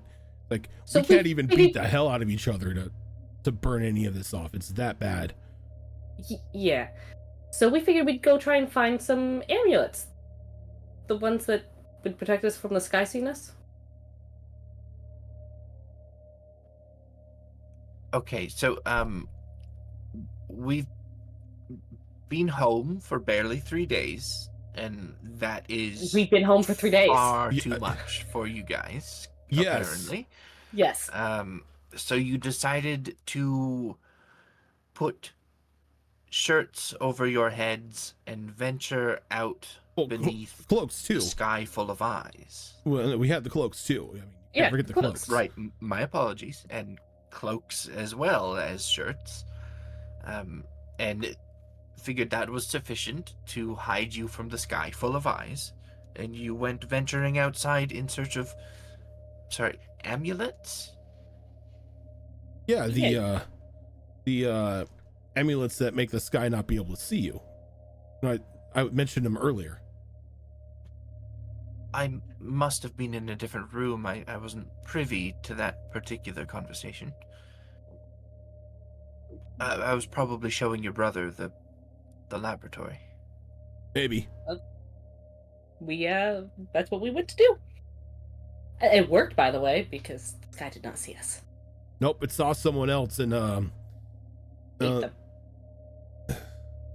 of dissolved them and took the soul. Yeah. It was bad. It dissolved them. We also found a bunch of random clothes all over the place. So this is probably not the first time.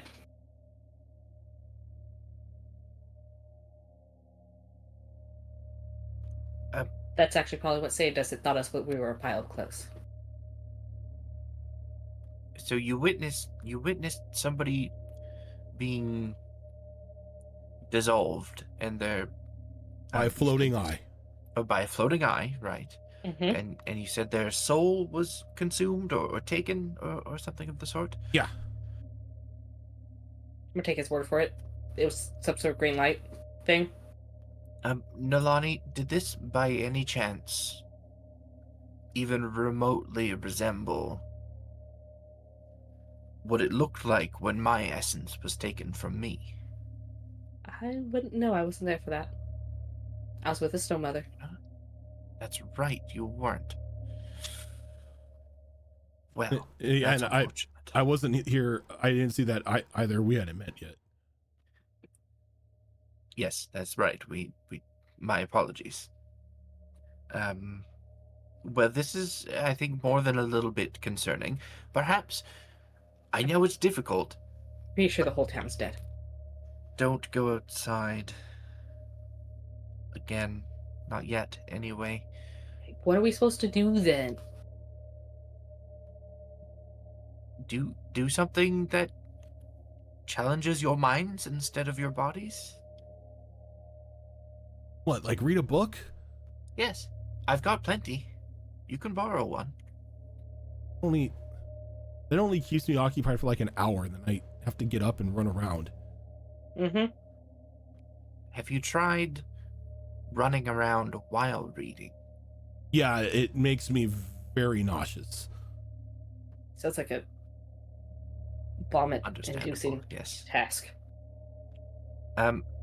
Okay. Well, a lot of this is very concerning, and admittedly, my mind is occupied with several other ongoings at the moment, but I think perhaps maybe your brother could help shed some more light upon this. He did seem to know something about the sky eyes. We know all too well what these things are. Now that we've seen it in action, they're not looking for anyone specific. They're just grabbing anyone they see, which in and of itself isn't good. He did this too. Sorry, who did this? Grandfather collected a bunch of souls and was going to use it to, well, kill everything. Leave the entire world. And just nothing but being inhabited by undead. So I don't know why this pretender would want to make a soul bomb like that. That makes no sense. Well, I think this pretender's game plan, is to, in a sense, become what they're pretending to be. I think this is less of a create a bomb and more create ascension. God. At least that's the vibe that I'm getting from it, and the conversation that I had with this pretender. Wait, you had a conversation? Right, with I did them? skim over that briefly earlier, didn't I? Yes, long story short, I got in touch with my mother to help me with a project. She sent the ruler of dreams to help me with the project instead, and they showed me a memory, and then the pretender intruded upon that memory, and we had a conversation. He threatened me, I threatened him. We kind of told each other our plans a little bit, and then it was morning and Lisa appeared. And you guys were acting like what we did was bad. Well, Right? there's a whole lot of bad going on. We didn't talk to any evil deities or Tell them our wannabe plans. gods, or you tell them our plans.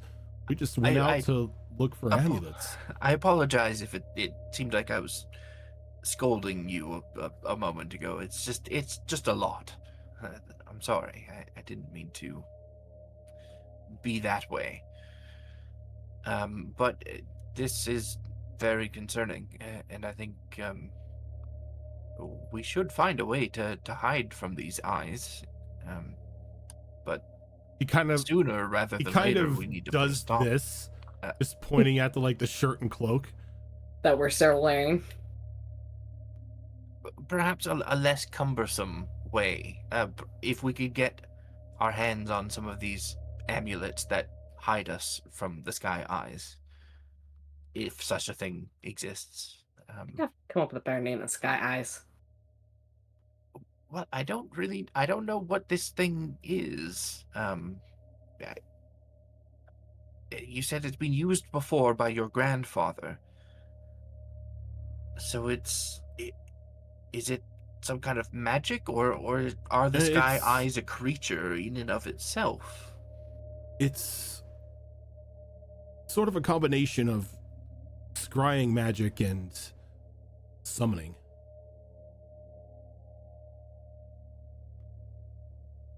Well, if it's scrying magic, then something that hides us from scrying eyes should suffice, I would think. I think that's the amulet we were after, wasn't it? Yeah, Did you say something about not scrying on these amulets? and our idea here is great, but I don't have enough shirts to cover everyone. I mean, I imagine they have long sleeve shirts. I just don't wear long sleeve shirts. But yeah, I guess that would work. Well, if we get those amulets, you won't have to wear any shirts if you don't want to. Works. That's all I'm saying. It worked for a moment. It may not be a permanent solution, and your idea of these amulets was a sound one. Now that I understand what exactly it is you were trying to do and what they are and what's going on. But if we can't leave again, how do we get these amulets? Well, we do have some options available to us. Though I don't particularly want to immediately go to, hey, let's trade some of our life force for stuff. We do have that option available. Don't feel like that's a good option after what happened last time we took something from there. Well, I think it is I did get usually my armor from there too. important to carefully examine things before using them. It is typically a crucial step in the process. Though nobody holds it against you, Nalani, for just using something in the moment. We've all done it.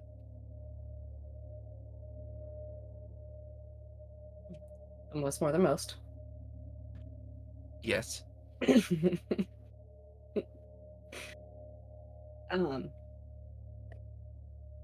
mean, other than that, how else do we obtain? I mean, the original thought was maybe send Ollie out, but now I want to send anyone out there. Now I know what's going on. Like, good thing we went out there. Yes, that is a problem. So, how'd your artificer lady get here? I don't think she is an organic person. I don't know if she has a soul. She's a thing called a gearforged. She's quite mechanical. Oh, gearforged. Yeah, they got a soul, but it's more like a crystal inside of them. It can be sort of like transferred between bodies. It's very interesting. But yes, maybe that assisted her in not being chosen by the eyes. I can't really ask a random person to go get us necklaces. So, what was the other idea we had? Something about those amulets that you made for everyone while we're up there? Something on enchanting those? I enchanted them to be anti-scry? wasn't there for that conversation. I was up in the lab, but Look, I zone out when the magical stuff gets technical, Yeah, but there was something about the amulet, something about enchantment. Yeah, he's like, do you have any more of those, like, not scribbled on amulets that you had used some to make the protection amulets for the spider? Oh, yes. I've got several. I'll take every one you have. I will go up to my room and pull them out of my bag. Actually, I look up how many I had. Give them to my brother. He'll take care of the rest. Will he know why I'm giving them to him, or should I tell him about? Give him the rundown. Okay. I will do that. Give him that stuff, give him the rundown, and he'll do his nerd shit. Oh, thank God, we don't have to go help him. That nerd shit may very well save our lives. I mean, that's what it does. Quite often, yes. Also puts our lives in danger quite often. It's the price of knowledge. She just goes off to her room to retrieve Just the nonchalantly amulet. drops that. The price of knowledge.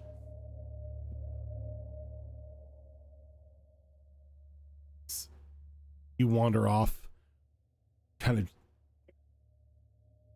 just like sort of like looks around and just like starts kicking one of his feet around. So now what? Now what? Right?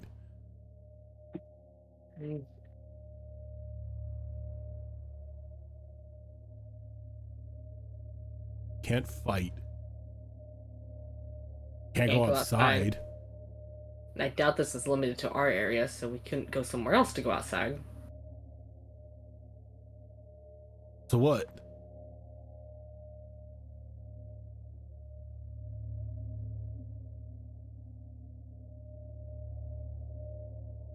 No, there's really nothing to explore here. This. What do we do?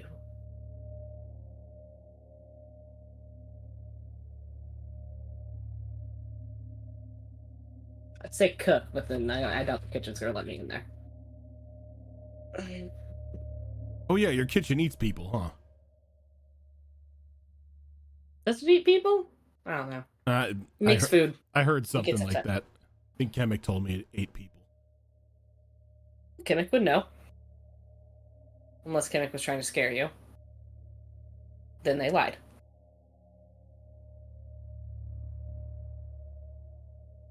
Vince, have you done anything to piss Kemek off lately? I don't know. I don't really talk much to Kemek. And they prefer it that way, so you're probably fine.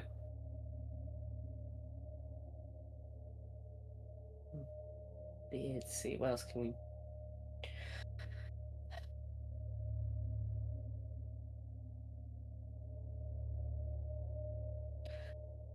This is happening here. Do you think it's happening back to your hometown? If it were already, I would have heard something. It's... Piper would have sent some sort of message. Should we check in with him? I can get around to it. I don't think he can bring us amulets from there. Make it a lot easier. Huh. Maybe. Well, let's see if my brother can't make it for us first.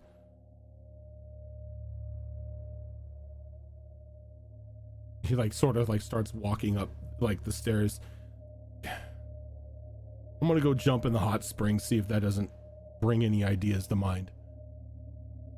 I'll join you. I'm just gonna follow him around. She's... I mean, if not, we can just see how long it takes us to do laps around this place. True. If anything, it'll make some people upset, and that's just funny in itself. It is. Maybe. First. Yep. He just like starts like chucking the just like there's just like an open door, and he just takes the cloak and the shirt, just chucks it in there. Just continues walking. I'm picturing the trail of clothing. Yeah, pretty much. I clicked the wrong button. And then all the people traveling to the hot spring are like, "Oh God, we shouldn't go in there." So it's just a trail of clothing. Pretty much.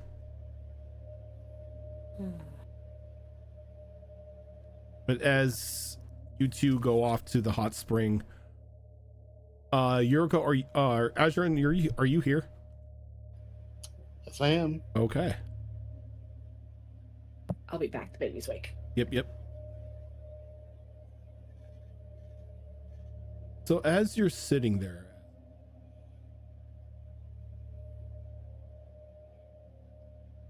a single note appears on the table in front of you as you are on your hookah. Appears on the table in front of me. Yep. Very fine handwriting on the outside of the note with your name.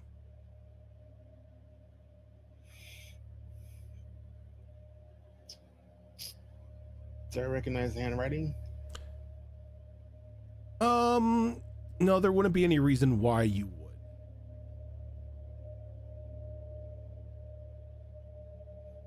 What does it say?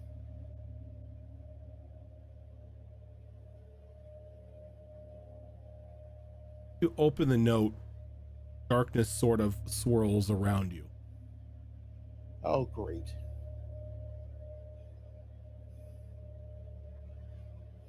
As for a moment you're sitting in pitch black. No sound, no anything. I closed the note. And as you close the note, light begins to fill the area as you are sitting at a small dining table. Across from you is an individual, very fine clothing, almost dressed like a bartender. Just the rolled up sleeves with the overall straps just sitting there. The entire body, though, anything that would give any sort of hint as to their looks or to the features themselves, are enshrouded in smoke.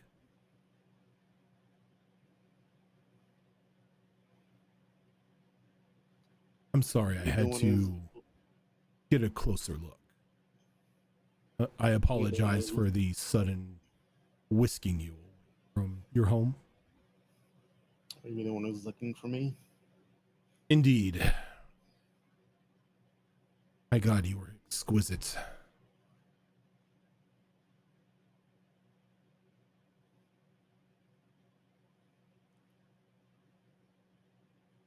Excuse me. Exquisite. Beautiful. I know the meaning of the word. I had this feeling that you wanted to kill me, Kill you? not admire me. Why would I damage such a beautiful creature such as yourself?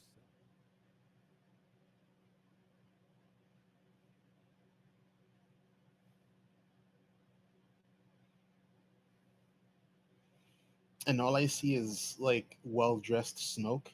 Yeah.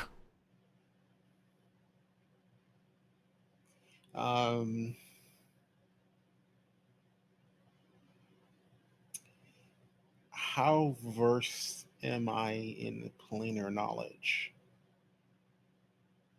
What are you trying to determine here? I, the player, know about the quasi-elemental plane of smoke. Yes.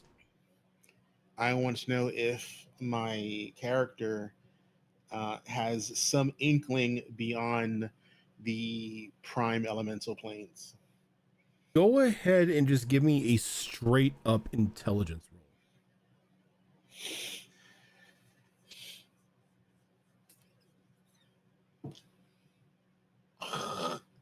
I rolled a 6. Nope. Nope.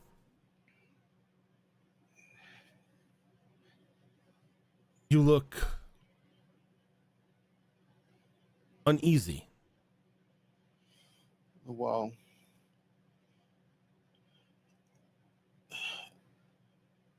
some lower planar being has just taken me from my home. And there's about to be a war on my continent with some sort of bogus deity. I am well aware of the ongoings on the material plane. Though you technically aren't missing from your home. This is more of a psychic link.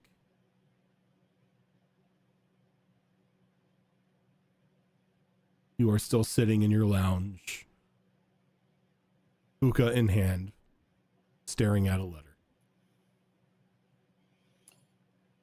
Might I know the name of the person who's addressing me?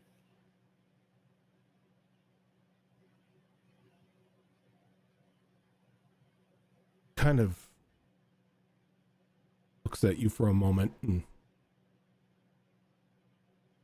sort of waves a hand, and as he does, the smoke is pulled away from his form. You see a very fine dressed, very beautiful looking individual across from you.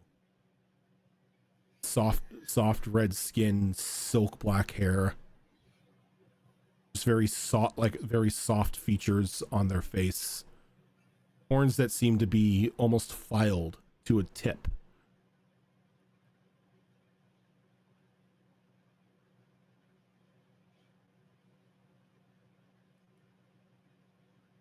You wish to know my name? Well, whatever you call yourself.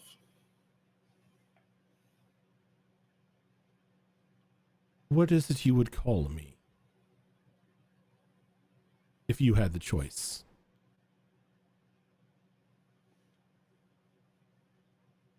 Are you that out of touch with a prime material that you don't have a name that you refer to yourself with?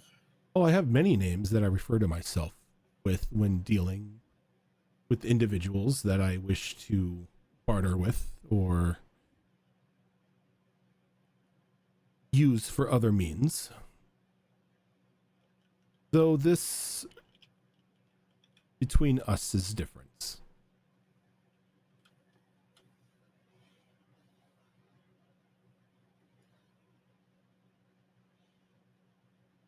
Hmm.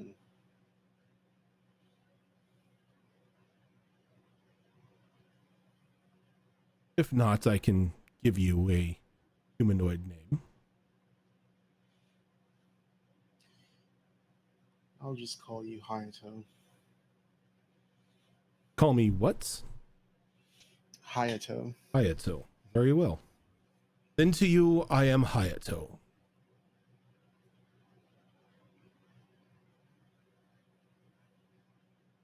Now, you may have had the feeling that I had some sort of animosity towards you, that I wished you harm. Quite the opposite.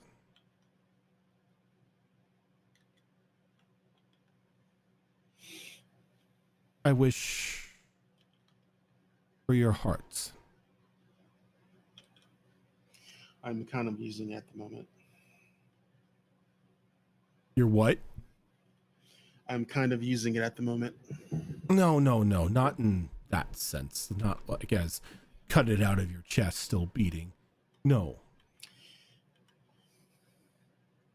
In the romantical sense.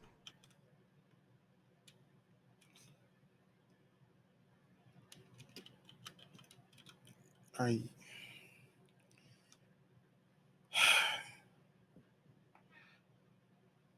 That's not going to happen.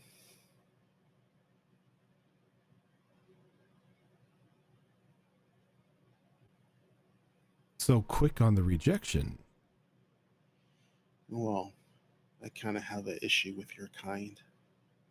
My kind. And what is my kind? Hellish, abyssal, fiendish, devilish, anything that finds its way in the lower planes. The lower planes?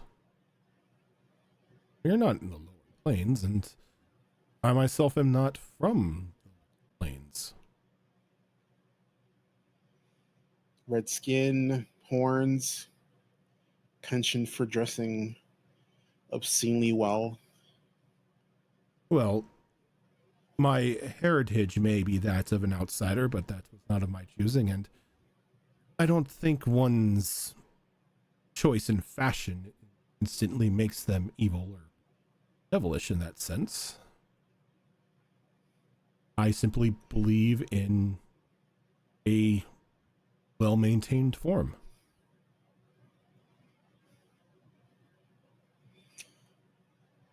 Well, let's just say the form you've chosen, I have.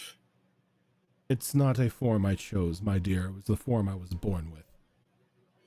Oh, Tiefling is, I have guess, what you on the prime material would refer to me as. oh, one of those. Yes, one of those.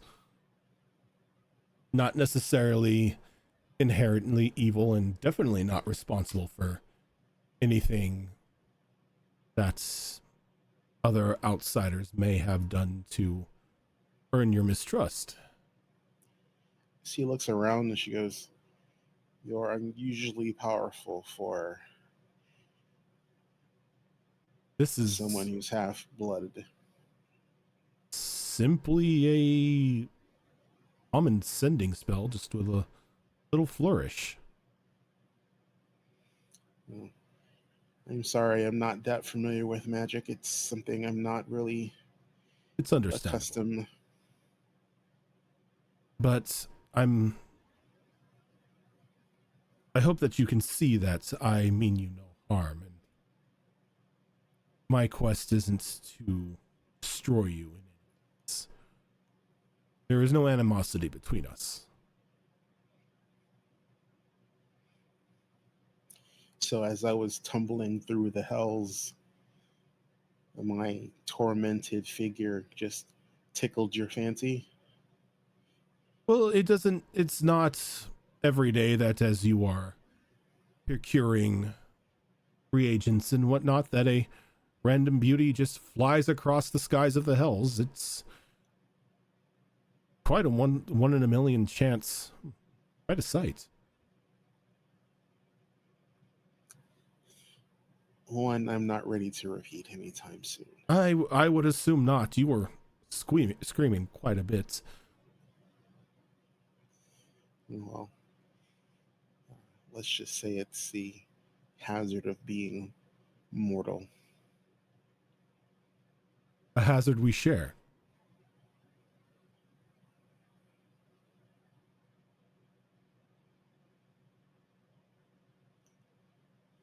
I am no more or no less as mortal as you are. Am I dressed the same way I was Yeah. at? Okay. So she sits up in the chair and crosses her legs while sitting down in the chair like she does normally. What are you at? What's your game? My game. No game. I believe I have made my intentions clear. That's I wish to win your hearts.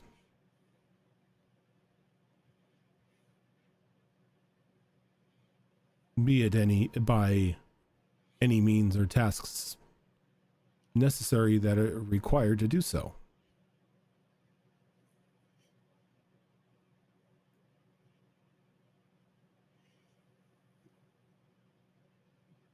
Mm.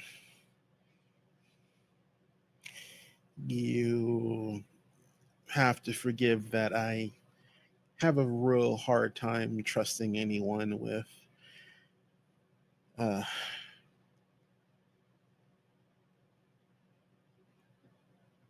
anyone of that ilk.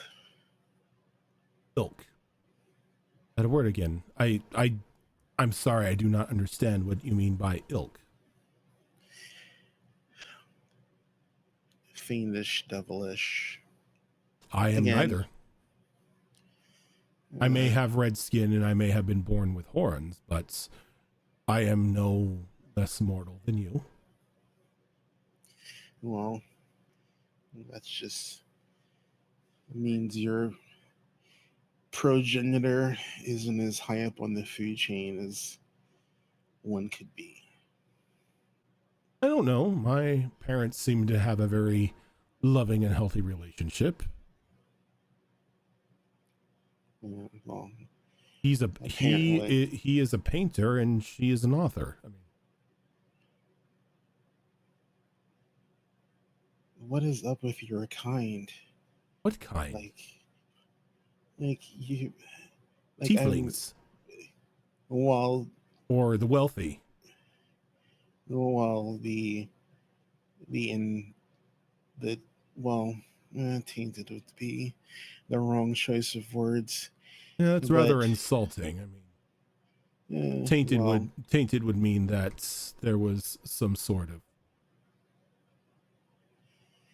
let's just say ritual and act. let's just say I've been made privy of that. There are other weird devils and demons that have odd hobbies on this world. Quite so, but if you look at any other person out there, we all have our strange hobbies.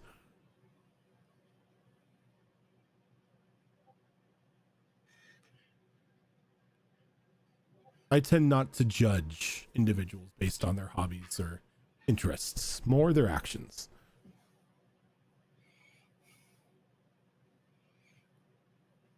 And I'm just supposed to believe that this is some love at first sight communicado. I know it is old-fashioned, but there is nothing sinister behind it. Can I get a sense motive? Yeah.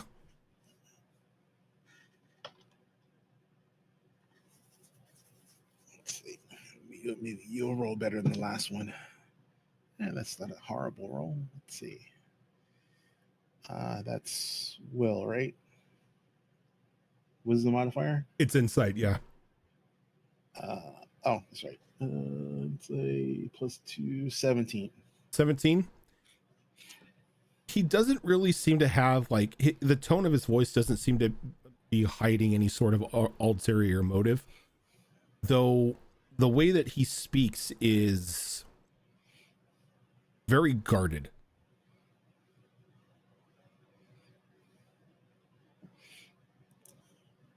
I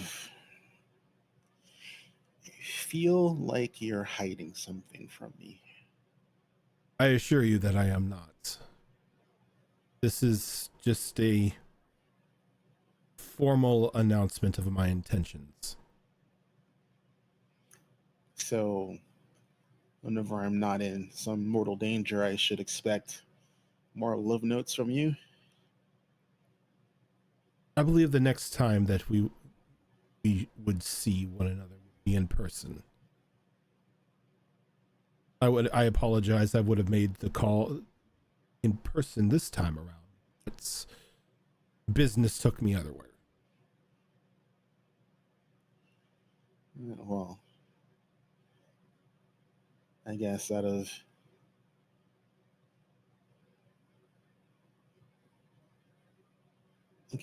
being fair,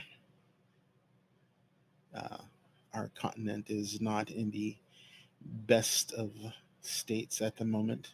That is what I gather. for.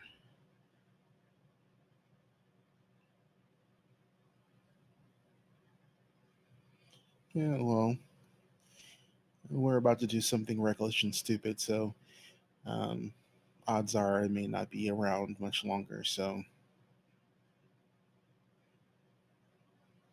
Well, then I pray that whatever reckless and stupid adventure that you get yourself into, you are successful.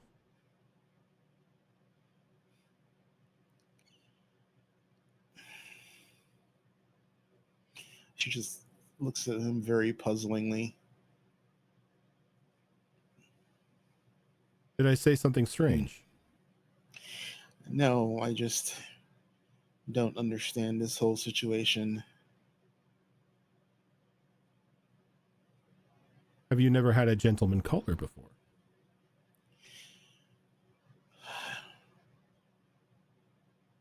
There have been those who have wanted to have relations with me, yes.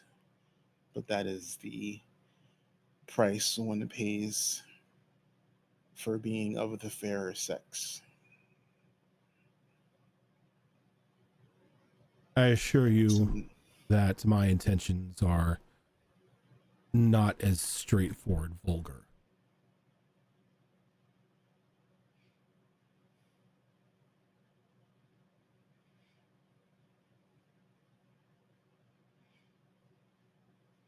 hmm.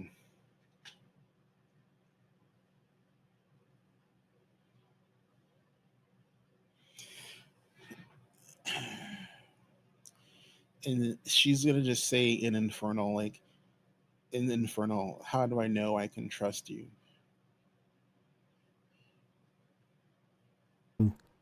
Tilts his head for a moment.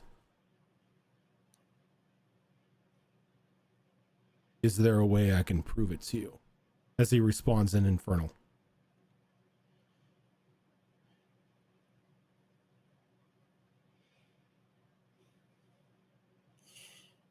Right now, I'm still talking in Infernal. Right now, probably not. Trust is something I don't have a lot of for very many people.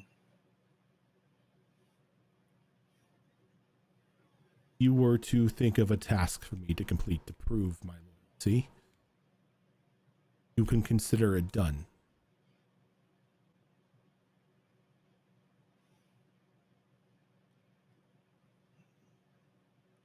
I wasn't expecting that. All right. She she's gonna she's going to she's gonna put her feet back down and sit up in her chair. And she's going to go, when I was a child, my parents, who were blood hunters, were killed by something not of our world. I have a token of that being's, whatever it was, body that I use as a weapon. For some reason, when it disappeared, a part of it stayed behind. But no one to this day will tell me what or why or how my parents died. If you could give me some insight into why or how I became an orphan, maybe I can find it in my heart to at least believe you're trustworthy.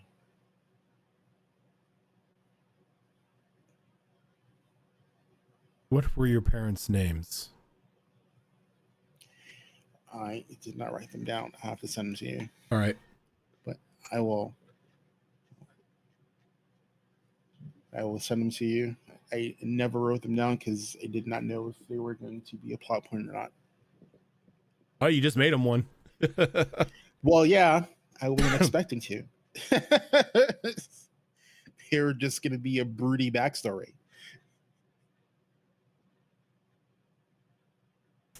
So I will send you what my parents' names are, but she'll tell him what her parents' names are.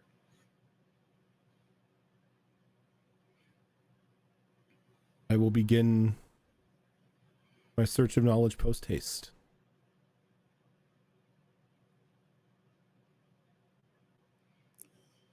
I guess thank yous are in order. This is my pleasure.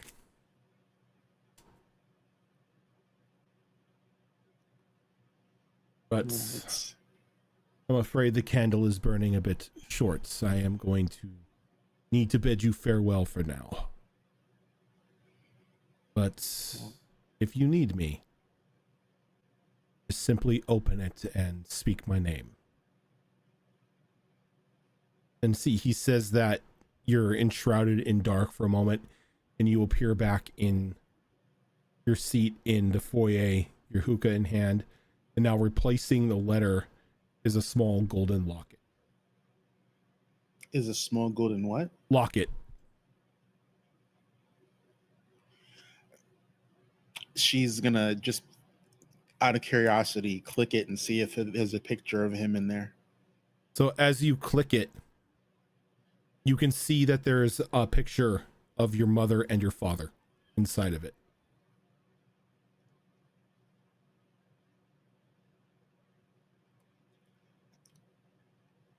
Ooh, give me a second. I gotta make a roll.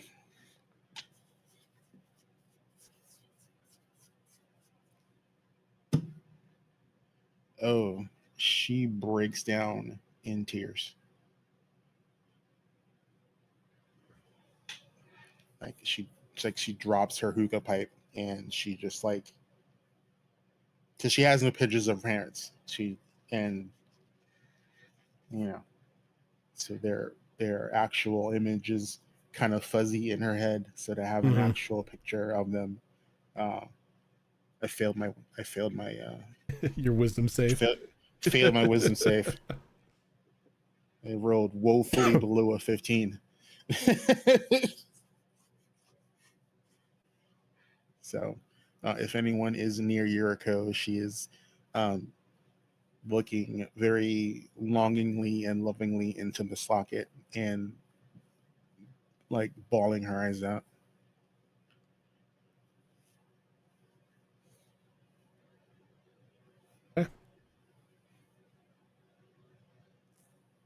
So as we leave Yuriko, we come back. What's up? I just accidentally put a spell in Roll20. Are you casting Sending? I mean, I will be, but not yet. So as the whole ordeal with Yuriko is going on, we come back to the laboratory or the workshop where Azure Claw is currently helping your artificer try to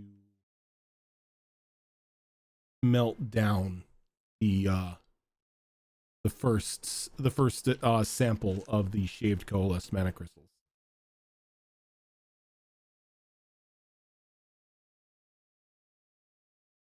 Now I'm going to first try and just use a basic form of everyday acid. See if just simplicity helps take care of this.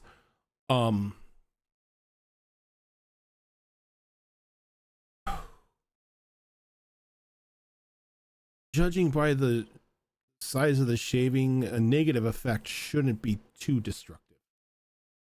Maybe a small explosion, maybe a small fire. But fingers crossed on that one.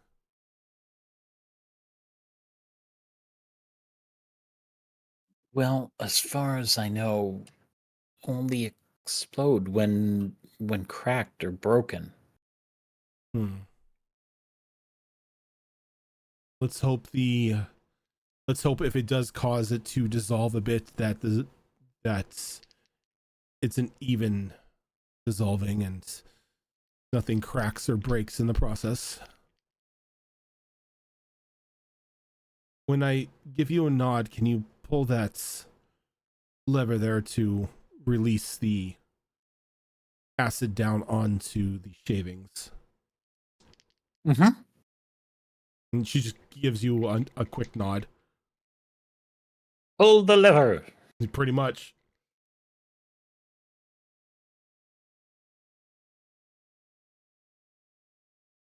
Funny enough, you pull that lever and it's just an even distribution across it. And within 5 minutes, the sheet sort of just dissolves perfectly. Huh. I honestly did not expect that to work. Simple everyday acid. Sometimes there's beauty in simplicity. Is it stable? It's not bubbling, it's not exploding, it's definitely not catching fire. Ezra Claw kind of reaches across the desk and just grabs like a small, for lack of better terminology, just like a small pad that usually I'd use to like cushion gems as I was cutting them. Okay. What if we pour on here? Well, will acid melt it? Well, or is it next, neutralized? Well, let us find out. I mean, for all intents and purposes, the acid should burn right through that if it's not neutralized. So it's like, they just set it here, and she kind of like puts a little spigot over the top of it and pulls the lever, just lets out a little bit of it as it just kind of like splats down onto the cloth. And there's a little bit of a hiss, but not like it doesn't burn completely through. It seems to just like soak into the cloth itself.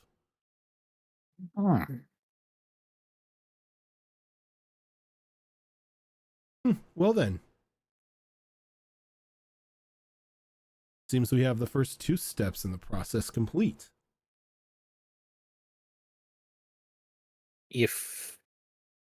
Now I'm running on the assumption that I was told what we're doing this for.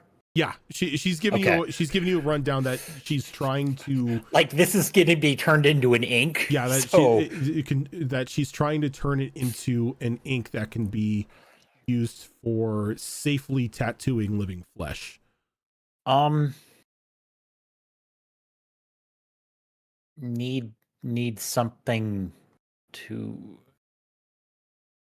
neutralize acid a little more? Yes, the next step in the process would be to take what we have here and begin mixing in various alchemical reagents to neutralize the acid and to thicken the concoction into an ink. But we need to be careful as to what we add, because the ink needs to be able to safely be applied to living flesh without causing any negative effects. Give me 1 sec here. Ezra Claw fighting his own goddamn intelligence at this point. 10 intelligence, 20 strength. Fighter. Okay. No, that's a 15. That's not horrible.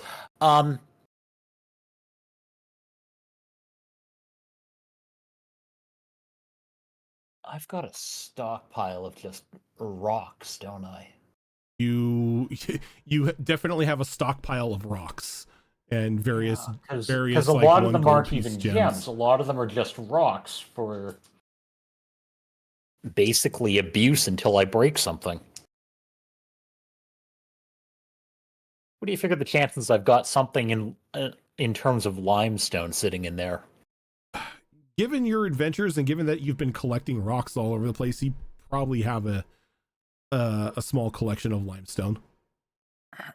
Ezra Claw just reaches over into the stockpile of nonsense on his workbench and digs one out. What if we crush this? Limestone. I mean, it couldn't hurt, as in this is the experimentation process. I take this with a couple herbs and whatnot from my kits. We may be able to use it to Should neutralize acid. it, most definitely. And these plants here. Okay. Next step, let's go ahead and melt down another one of these. Get the concoction into a small cauldron, and we'll start adding crushed limestone, other bits and baubles, and as we go along to see if we can't neutralize the acid and at least make something that's reminiscent of ink. So for this one, Azure Claw, I'm going to let you roll. Oh, okay. And since you are applying the crushed limestone, we can use the you can use either your alchemy skill or your gem cutting. We're going to be using gem cutting on this. Am I running at advantage or flat? It'll be an advantage because she is assisting as well. She's working on her end, like throwing, like preparing the plants and everything. Let's try that again. Oh. Oh, there was a 3 and a nat 20. There we go. So the combination of like the oils and other alchemical reagents that she's added along with the crushed limestone, you begin to see any acidic properties that the concoction had become neutralized as it slowly begins to thicken. And as she adds in just a handful of crushed berries in order to give it like a soft red pigment to it.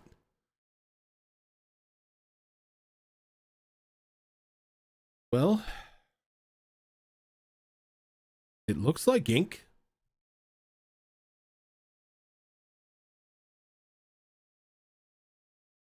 Does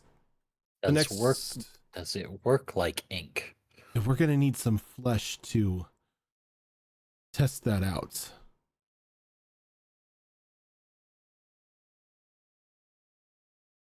Mia. Azure Claw bolts for the kitchen. Okay.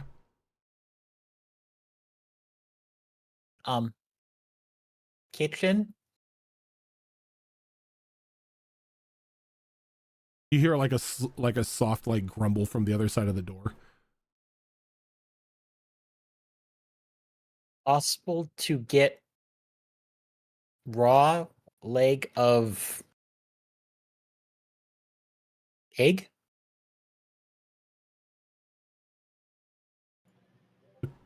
Quiet contemplation for a moment. Did you ask for a raw leg of egg? Pig. Oh.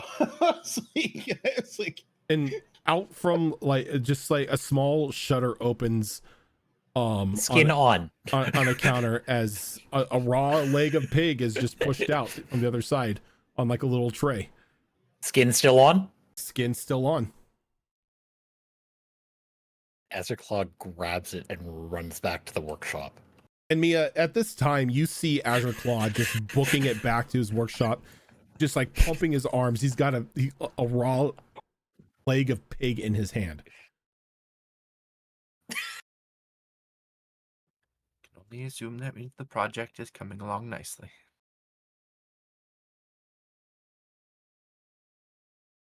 Yeah, they're having a snack break. Snack break, exactly.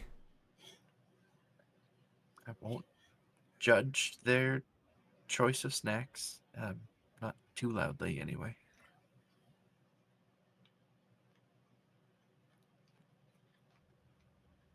So you bring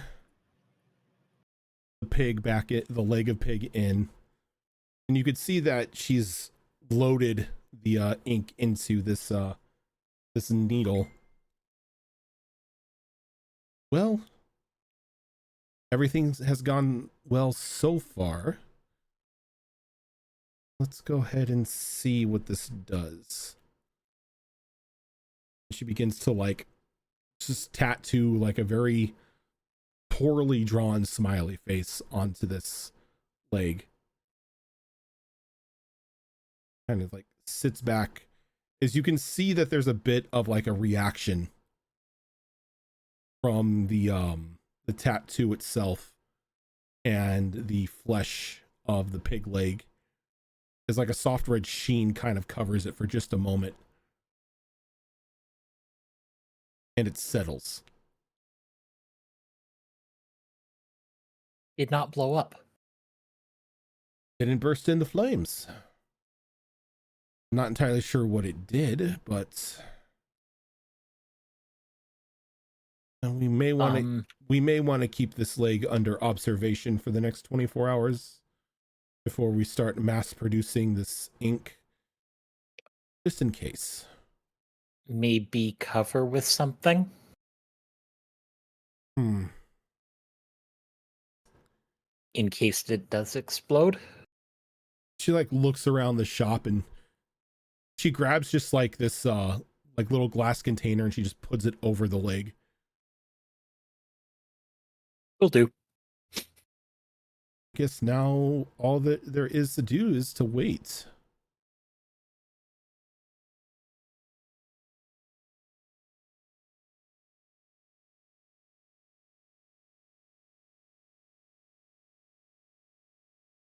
Claw's not going to sit around watching a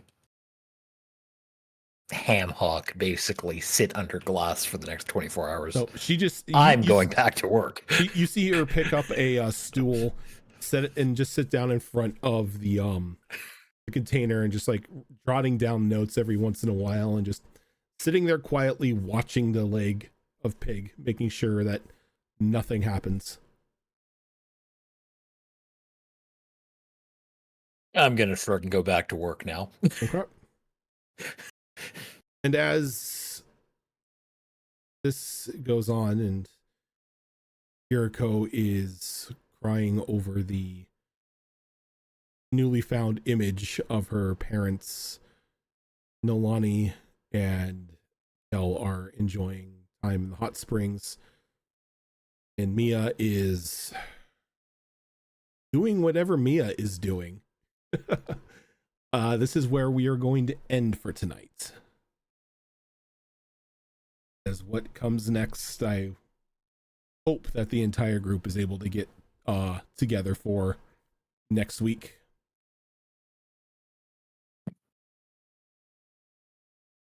But I think that's a good return to the game after a couple weeks off. I'm concerned. It's always a good session when I don't have to make any rolls.